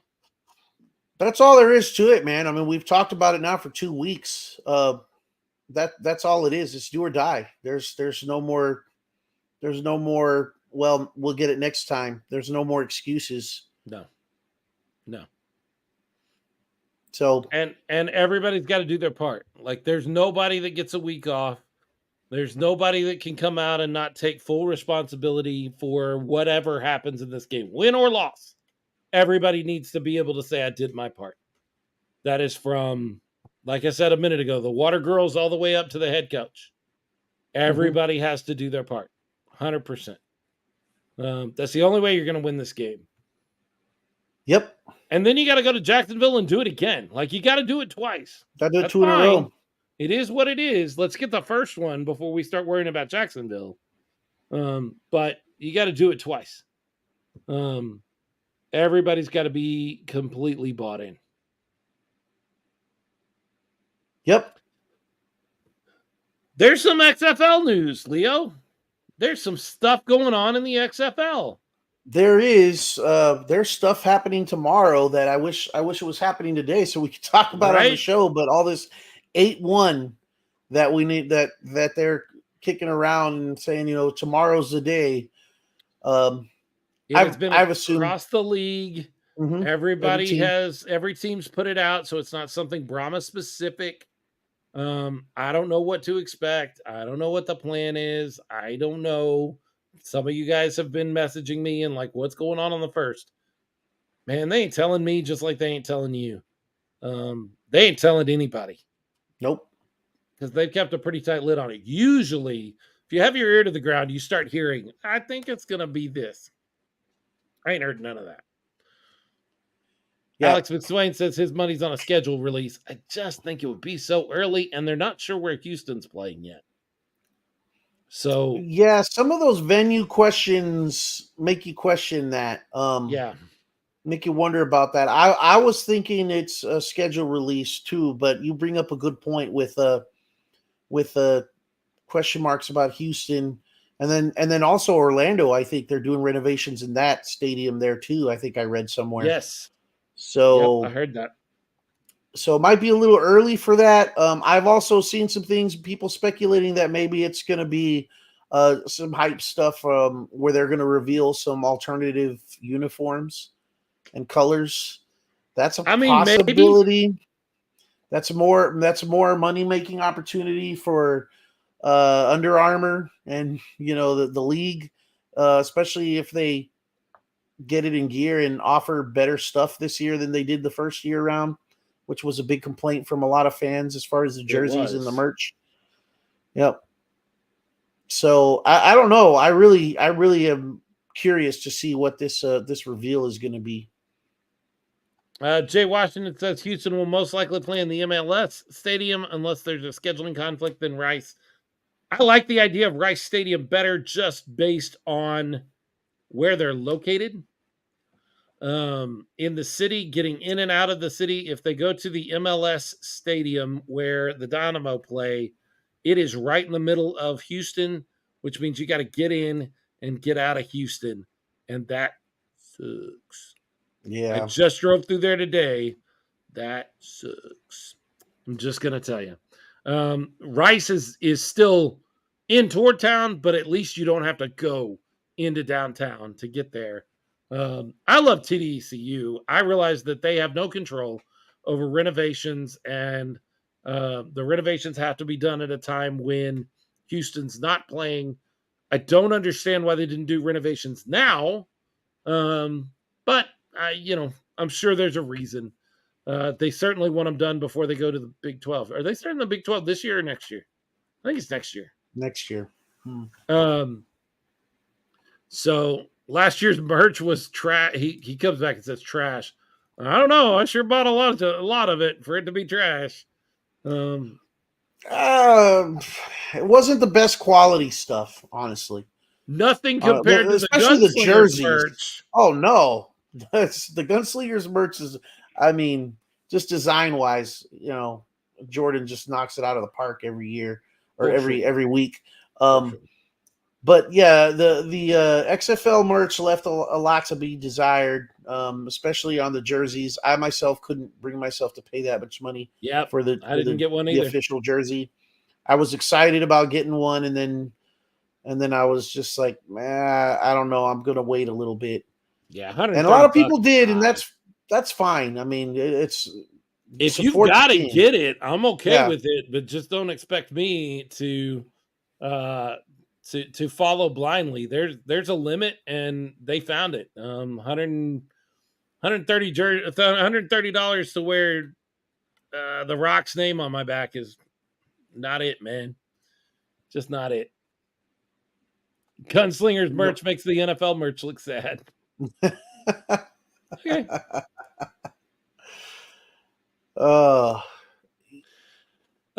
We saw today that Reed Sinnett, who was quarterback for your Brahmas, he started one game. Yes, started one game. He will be playing in Denver. Not Denver, Cincinnati. Who's dealing with an injury to Joe Burrow. That's rough. A tough one, man. Poor Joe Burrow. Yeah, that guy can't seem to stay healthy. Can't help but feel for the guy. Lower leg, I think it said it was a calf. Yeah, injury. It's a calf injury, but they're expecting it to take some time to heal, which may mean into the season. That's going to be rough. I watched, the plays out there. You can see it on social media. First of all, I question in any in any training camp why you would have your quarterback running, which he was running on the play. Training camp, baby. And secondly, I was relieved to hear that it was diagnosed as a calf injury, and they expect several weeks or whatever the time, because it was a non-contact deal, non-contact injury. And looking at it, I thought it might that be makes you nervous, man. Yeah, does. I thought it might be an Achilles, and that would have What been was it? worse. Bridgewater? Was it Bridgewater's Oh, non-contact injury where his knee yeah, just Teddy Bridgewater. exploded? Yeah, I mean that makes you nervous because that was detrimental to that guy's career, not his season, his career. So you worry about a guy like Joe Burrow, who is a really solid quarterback. So Reed Sinette's going to be over there. Alex McSwain says Burrow's fine. They just want to play it safe. They said it's soft tissue injury. That's your Uh, franchise guy. I mean, that's the smart it thing to is. take. You still hate to see a guy get hurt at all, where you have to consider that, and he's your franchise guy. That's not where you want him on the Did you get an sideline. opportunity to watch any? I did not. Did you get an opportunity to watch any of the combine for the XFL? It was right smack dab in the middle of my workday, Yeah, which made it tough. I did tune in for a little bit and saw the guys that were running it, interviewing players between drills and stuff like that. But it certainly wasn't a long time that I could stick around and look at it. I tried to, but honestly, I didn't hit the moments that was anything key that I could, really focus on or take from. I will say, out of that, you had all the coaches there, and they did interview. There was an interview of Coach. Oh, my brain just drew a blank. Um, the Brahmas coach, our coach. His Heinz name I can't Ward. think of. Heinz Ward. Thank you. Rhymes with what were we saying on the show? We were coming up with all kinds of things to rhyme with his Right, name. right. Anyways, there was an interview that I think kind of was interesting because it struck a chord of a little bit of something we talked about in the season, where we were wondering which approach he was going to take as a head coach of the organization, whether he was going primarily for the wins as a priority, or whether he was going as number one priority developing these guys and Sure. getting them their shot to play in the NFL. And that interview answered that question. I mean, there wasn't even any kind of a where he kind of towed the line a little bit. He said his goal is to get these guys opportunities to play in the NFL, and the wins are secondary. Um, I I love that, and I don't. As a Brahmas fan, um, you want these guys to have opportunities. You're excited to see them move on and move on to better things and achieve their dreams. But at the same time, we've talked about it, and that was a part of I think of the challenge of the Brahmas, where they were winning, losing so many games to start the season, and wondering why they couldn't get more people in the Alamo Dome. Um, Wins are a big part of that, especially the fan base here in San Antonio. It's a fickle fan base, like we've talked about before. They want to support a winner, they want to support a champion. And Coach Ward has come out and said and apologized for that and said, it'll get better. And, I'm gonna produce better and win games. And then he came out and said that in that interview, which is a little bit confusing. But at the same time, if you're looking at it, you could say, well, if he's coaching them up to play their best every single down, and he does a good enough job of that, where he's got all 11 guys out there playing their hearts out every level down, every single down, and achieving their potential, then they're going to win games, as a Mm-hmm. result. So maybe that's the way he's looking at it. But it was a little bit of a head scratcher reading that interview. I don't know if you It saw that, is. Philip. I didn't, but it is a minor league system. They are hoping one day that it's a minor league system for the NFL. That's the goal. That's the way spring football is going to be successful. We all need to understand that. We all need to understand. And when you go to a missions game or Corpus Christi Hooks game, that's their goal. Do they still want to win? Well, yeah, you've got 12 guys, 11 guys on the field and a coaching staff and all of that wants to win every game. They're competitive. That's what they do. But is the ultimate goal getting guys ready for the next level, or is it winning championships, winning games? In a minor league system, it's getting guys ready for the next step. Yep. That's what you're going to get with a minor league system. It's okay. Yeah, I get that. Jamar Washington's comment here: fickle fan base for professional football. He's talking about San Antonio, but college and high school stadiums are packed. Yes, true, Right. but there's a reason for that. High school and college, um, the um, the stands are filled with family, with supporters of those players that are on the Right. field. That's Right. that's the vast majority that's filling those stands. You will support your son or your nephew or your cousin, even if the team's not winning. And when it's the college games, it's the same thing. You've got the family members in there as well as the student body in there, and they're just supporting their school. When it comes to professional, there's not that connection, and that's what we have here. Mo Ferrante, one of our wonderful Patreon members, says wins also help players be seen and increase their chances of making it to the next level. That's just truth, especially skill players.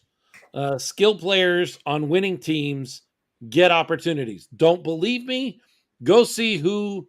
I know it's not our league, but the USFL just had a bunch of guys sign over in the NFL. Go see who it is. It's Birmingham. It's the Birmingham team that was so dang good that they ran through the whole league. Those are the guys that are getting NFL contracts right now, getting chances in camp. Your visibility increases when you win games, and they know that. They understand that. Alex McSwain says, do you think the 8-1 is an official partnership announcement with the NFL? That That's would be huge. an interesting idea. I don't know one way or the other, but if it is, it's huge. Huge. I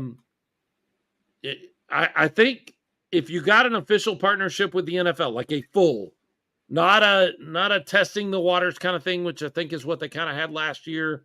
If you got a full partnership with the NFL, you could almost put the USFL out of business right now. They don't have fan bases in their towns, and if they lose the ability to connect with the NFL, that might be it. CFL partnership would be something that they tried to do last year, and it didn't work out at the time. But maybe they renegotiated or went back to the table and came up with the CFL. We're just throwing ideas up against the wall, hoping something sticks right now. Yeah, But sure. We'll know tomorrow. Jordan Stupid says the fan base has been building as I drive around town in the Gunslinger truck. By the way, I want that truck. Every day I see more and more people around town showing their support. We're building a brand as a fan base and as a community, and that's the goal. I said this recently or sometime this season about our numbers, our attendance numbers, and somebody said, you just got to do what Jacksonville does. You know what Jacksonville did to have 9,000 in their stadium? They played football for 14 years straight. When we have when we're on our 14th year of football, we'll be seeing those kind of numbers too. They have longevity. They have a fan base that they have built over time. That's already happening here in San Antonio. No worries about that. Promotional ideas for next year. College night. Bringing your UTSA, UIW, Trinity custom jerseys for the first home game. I had another great idea for a promo night or a theme night for next year in March or April. March because it is the Texas Independence Day. April is when we won the Battle of San Jacinto, winning our independence. A Texas heritage or pride or whatever word you want to use day. If you put together a custom, Jordan, I'm talking to you. I know everybody else is listening, but I'm talking to you. You put together a custom Texas flag Gunslingers jersey. I'm at least buying one, but probably more. I put my whole family in those, man. Come and take it night. Yes. Now we're thinking that's beautiful. Come and take it. Yep. Very cool. Let's do it. Make it happen.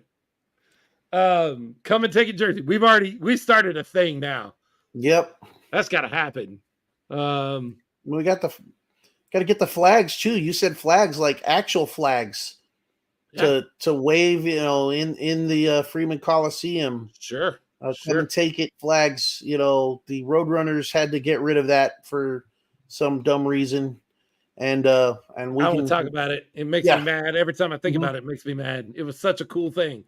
Anyway, going back to the Brahmas did sign a quarterback. Did you see this, Leo? His name is Matthew McKay. He played at Elon University. I don't know if he'll be your quarterback when the season starts, but we do have another quarterback on the roster now since we lose Reed and Jack is out there trying to catch on with the camp somewhere. We've got to have other quarterback options. I think a lot of us were okay with having some other quarterback options, as it were. His name is Matthew McKay. You can follow him at Pigskin Matt on X or Twitter or whatever you call it.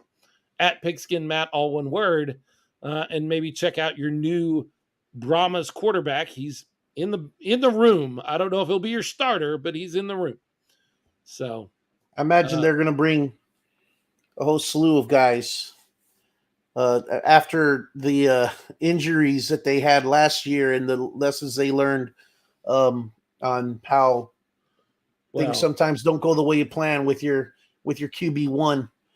If they want to limit the injuries on quarterback, they need to probably focus on that offensive line. Hey, they did in that draft. That might be a month or two ago. They got some guys. They recognize that. So I'm looking forward to it. You know, we talked about it last week. The email. I don't know if you guys went and checked your email and saw that your ticket sales rep is already asking to refer people that don't have season tickets to go ahead and jump on board, and they can get them set up with purchasing season tickets for the next season. Definitely looking forward to the next XFL season. But what got us started here with that whole conversation with Coach Ward, a little concerning. I get it. I understand it, but at the same time, a little bit concerned on that point of view. We had a conversation way back in the Commanders days when we were the Command Coast podcast that if you were going to support this team on this level, you had to be much more concerned with the name on the front of the jersey than the names on the back of the jersey. And that is just as accurate today as it was back in 2019 when we had the Commanders. You've got to become a Brahmas fan because you're not going to see the same guys year after year. Guys you fall in love with and you love, they're going on to other things. The Parker Romos, the Reed Sinets, the Jack Cohens, those guys are going to go other places. They're going to move on. You have to be in love with the front of the jersey more than the back of the jersey. And by the way, that's kind of true in arena ball too. These guys move around a lot. Yep. We can have guys we love like Robert Kent Jr., Khalil Rashad, who has been with the team for 3 straight years, and that is an anomaly. That does not happen all the time. So, you know, you've got to support the team over players, over wins and losses sometimes. That's hard to do sometimes, but yeah, I mean, that's the mindset that you got to have. Loyalty to a team and a city, Brahma Babe says. Hi, Renee.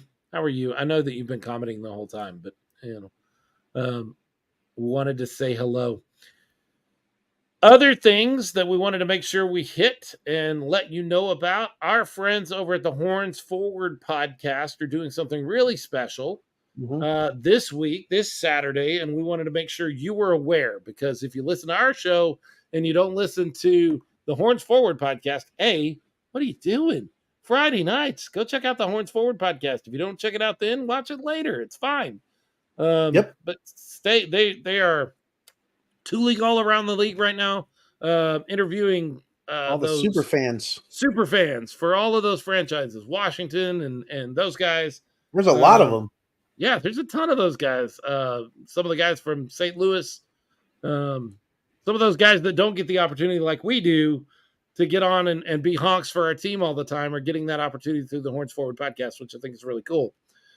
This Saturday out at the Point Park, which is on Bernie Stage Road. Hey, we know where that is, don't we, Leo? Yep, I certainly do. Road, Saturday, August 5th, 11 to 8. They are doing a back-to-school supply drive at the Point Park. Go head out there, donate some school supplies, say hi to those folks. I won't be able to be out there. That's kind of a drive for me. But we want everybody to go out and support the Brahmas XFL fans, the Horns Forward podcast, they're putting that together. And I love when those guys do. I love when any of these podcasts do something for their community. So buy an extra box of crayons when you're school supply shopping this weekend, and then head out there to Bernie Stage Road and make a donation. 11 to 8.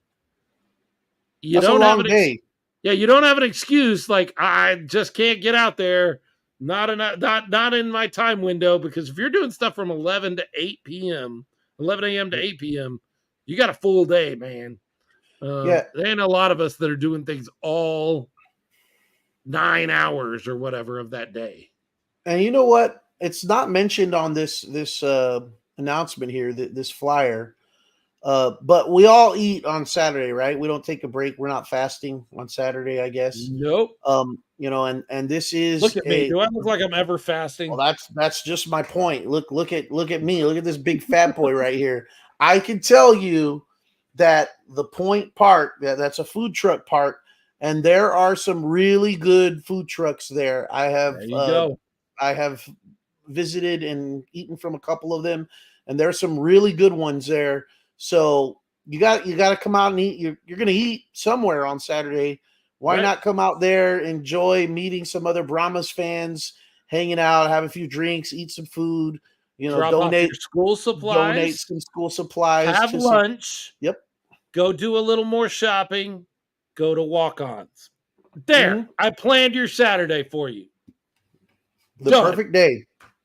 The perfect day. I mean, you just described my day. That's exactly what I'm going to do. Go donate some school supplies, do a little more shopping, go to walk-ins, and watch the Gunslingers win their first playoff game in franchise history. Boom. Day planned. Weekend planned. That's easy. No, go out there and donate. And if you have a donation, if you have something set aside and you're like, ooh, but Saturday I can't, reach out to them on Horns Forward. I'm sure there's a way that they will figure out collection. And if you're like, hey, I'd love to help, but I don't have time to go do some school supply shopping, reach out to them and say, hey, can I Venmo you something so you can buy some crayons with it? I bet you they'll figure that out too. I bet they will, yeah. And if they won't, you reach out to the Smokin Gunz podcast, and I know a lady that loves to do that kind of stuff. RC would be all over that. Yep.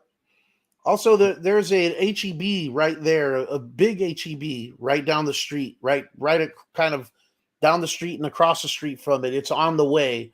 So, and HEB sells lots of school supplies. So you can just conveniently stop off there, spend 15 minutes real quick in and out of the HEB, and then show up. Absolutely. Cool thing they're doing. Speaking of cool things that people are doing, we are still planning on having our fan drive, but we do not have any specific details for you at this time. Stay tuned into our Facebook page and our social media. And as soon as we finalize details on that, we were really hoping, I think RC was really hoping that we would have a home playoff game where we could do collection somewhere around that. That doesn't look like it's going to end up working out unless Orlando does something really amazing. And so she had to step back and retool. And then, of course, she's not feeling well today. So she hasn't been able to put that together. But stay tuned to our social media, and we will get that information out to you too. Fan Drive, Fans for Fans, or what did we call it last time? Well, it might have been Fans for Fans. I just saw the graphic I designed for it the other day. It just ran across it. Yeah. Fans from fans, something like that. Fans from fans. But yeah, the fan drive is still in the planning stages, and we will announce that as soon as we can. Lots going on. Brahmas football is gearing up. Strangely enough, Gunslingers still have a playoff game and a championship game to go win. Yep. And the NFL is getting started. Did you forget? Did you not remember that NFL football is coming very soon? Nope. What's your coach doing out there, man? Why is he poking other teams? You know what? Throw I don't shade have at a problem with it. Nathaniel Hackett. Nathaniel Hackett did such a poor job that he deserves it. He deserves it. Was it unprofessional? Was it a little underhanded? Yeah, but you know what? Own it, Hackett. Own it. I That have was you. never in my life heard of another coach within the first week of camp coming out and saying that the previous coach did a terrible job. The worst coaching job in history Those are some harsh words. is what Sean Payton said. And he walked it back because I think he realized that I might have taken that a little far. I don't think Leo thinks you took it too far. It Nope. was a You know what? Yeah, bad not job. just me. Most of the Denver Bronco fan base, and maybe that's exactly why he did that, because who cares what the New York Jets fan base thinks? Who cares what Aaron Rodgers thinks about him?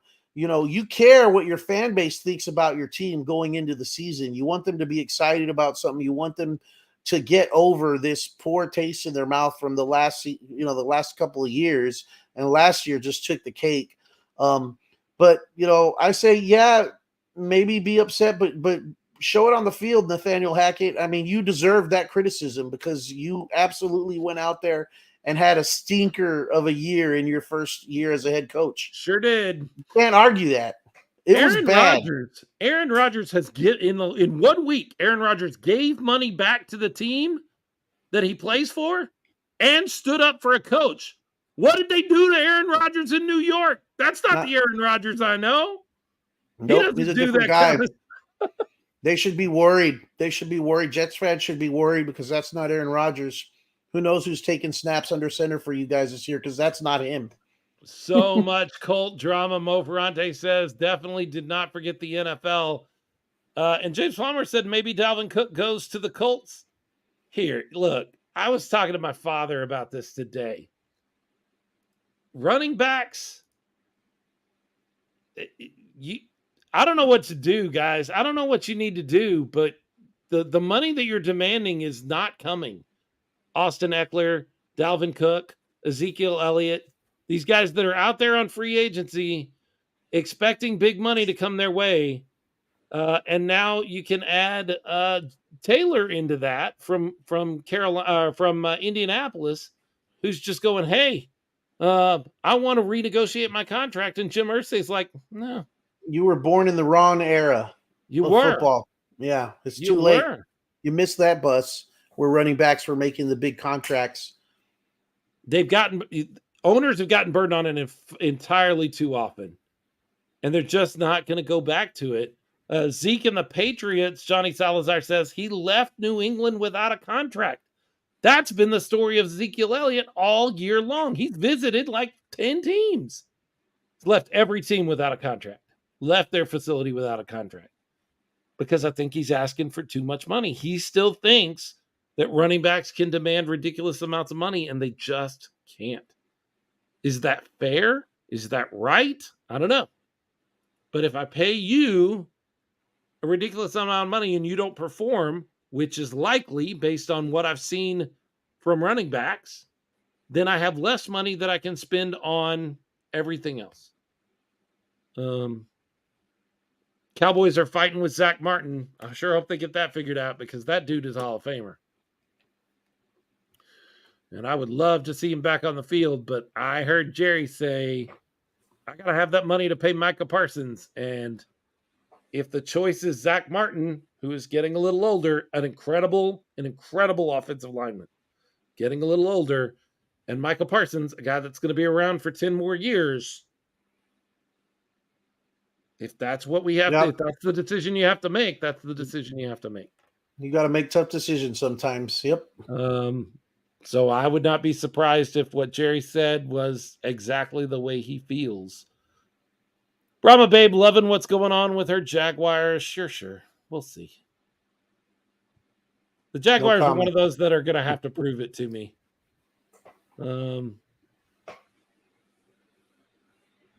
Has Dallas franchised anyone? Yes. Tony Pollard. But I don't think he's signed. I'm not sure he's signed his franchise tender. But they did tag him. So yeah, the NFL is rolling. Camp is rolling. We're gonna get some. We got some playoff. We're gonna get some preseason games here shortly, but only 3 Coming up for your quick. team. And I'm happy with that. I'm fine with 3 teams. Yep. He signed it. James Palmer said, "Is that Zeke?" I don't know who we're talking about now. Was he talking about the franchise offer? Oh, Pollard. Yeah. Did Pollard sign? Okay. Abel Chavez Garcia wants us to get back around to shooting the snakes. Put a hit on Malik Henry early. That'd be nice. Always good advice. Yep. That is always good advice in football. You can get hits on quarterbacks early. You can make them less effective for the rest of the game because they start hearing footprints because they're focused down the field. The good quarterbacks have that clock in their head. But if you've ever worn a football helmet, you know that if I'm looking way down the field or down the field, I can't cut my eyes over here and see what's going on right beside me. Yeah. And so if you put a hit on him once or twice, look, He'll be bobbing his head for a different reason. I don't want anybody to try to hurt anybody. No, I want you to try to hurt them. I don't want you to try to injure anybody. But I will tell you that an early, hard roughing the passer call is not always the worst thing. Again, I want nobody to get injured. And if it's late, it's late. If it's late, that's not cool. Just put a little fear in him. That's all. But if you've got one step before you hit and he releases the ball early in the game, I'm okay with laying the hit on him and laying it good. Because while you may take a 10-yard, 15-yard penalty, you might do something in the rest of the game. You might be hearing footsteps the rest of the game. I'm just saying. Again, I want you to hurt him, not injure him. Get in his head.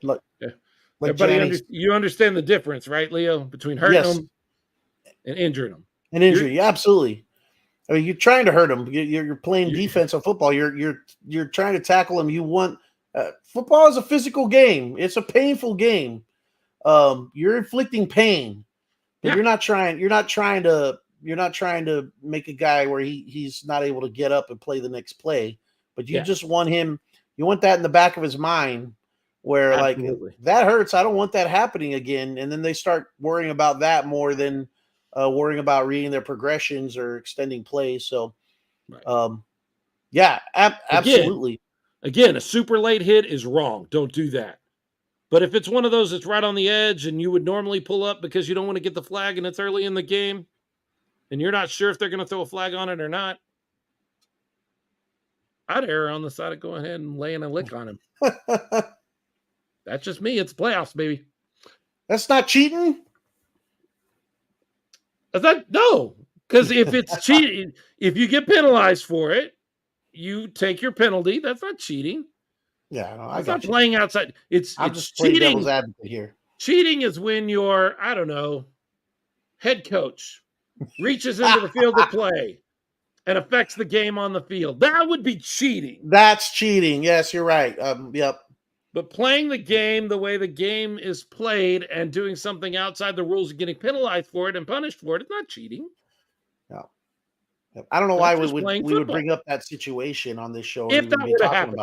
Obviously, in professional football, no head coach never would reach out and attempt to affect the play on the field. Happy birthday, Coach Gibson. Just apropos of nothing. And affect the play on the field. Nobody would do that.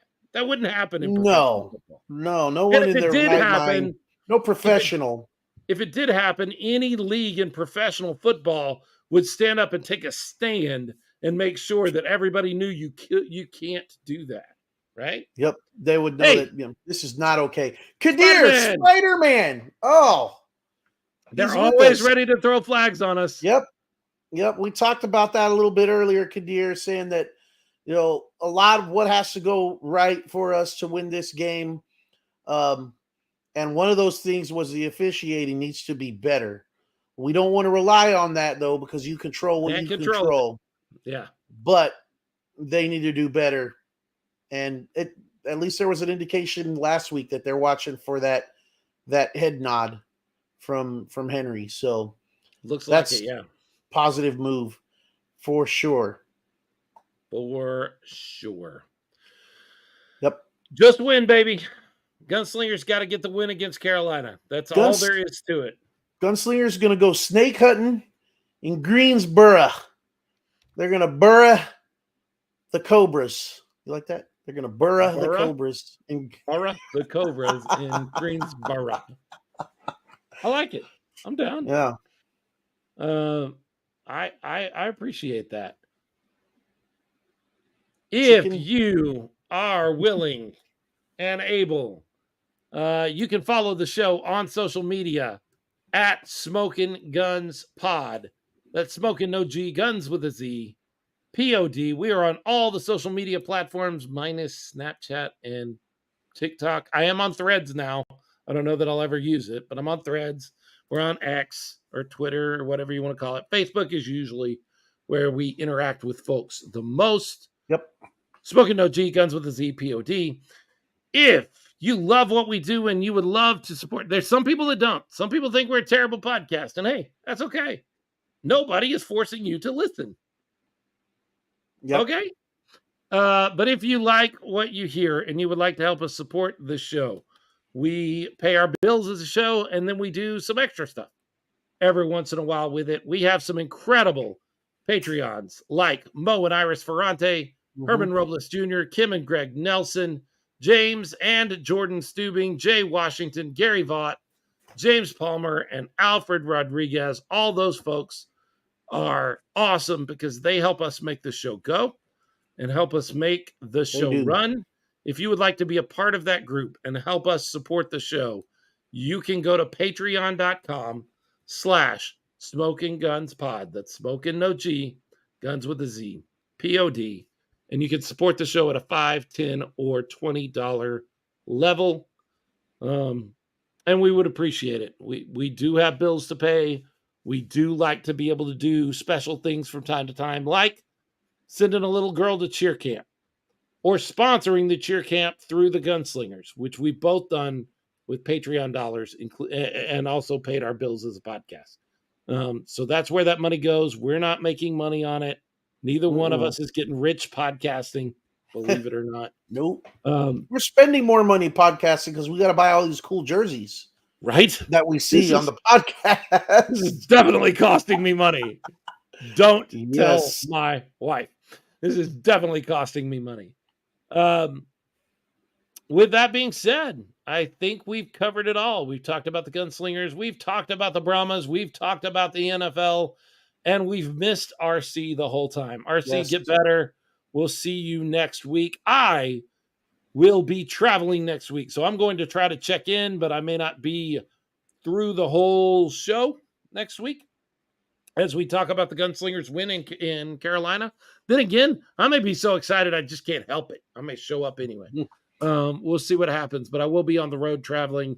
That is my one day in my trip that I'm spending at my parents' house, and that's family, y'all.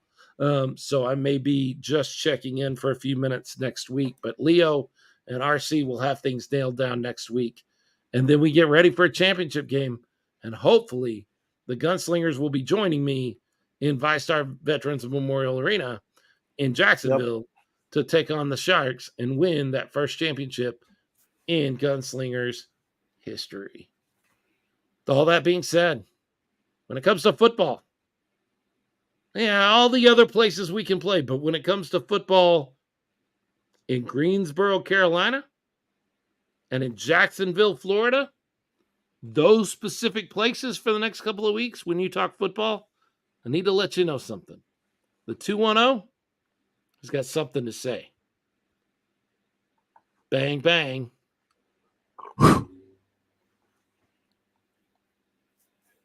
Thank you so much, folks. Thanks, we got guys. 18 of you still hanging out with us. Appreciate you so much. Thanks for all that you guys do and all the ways you interact. We love it. Yes. 99% of you are incredible. And the 1% of you that aren't, we don't really care.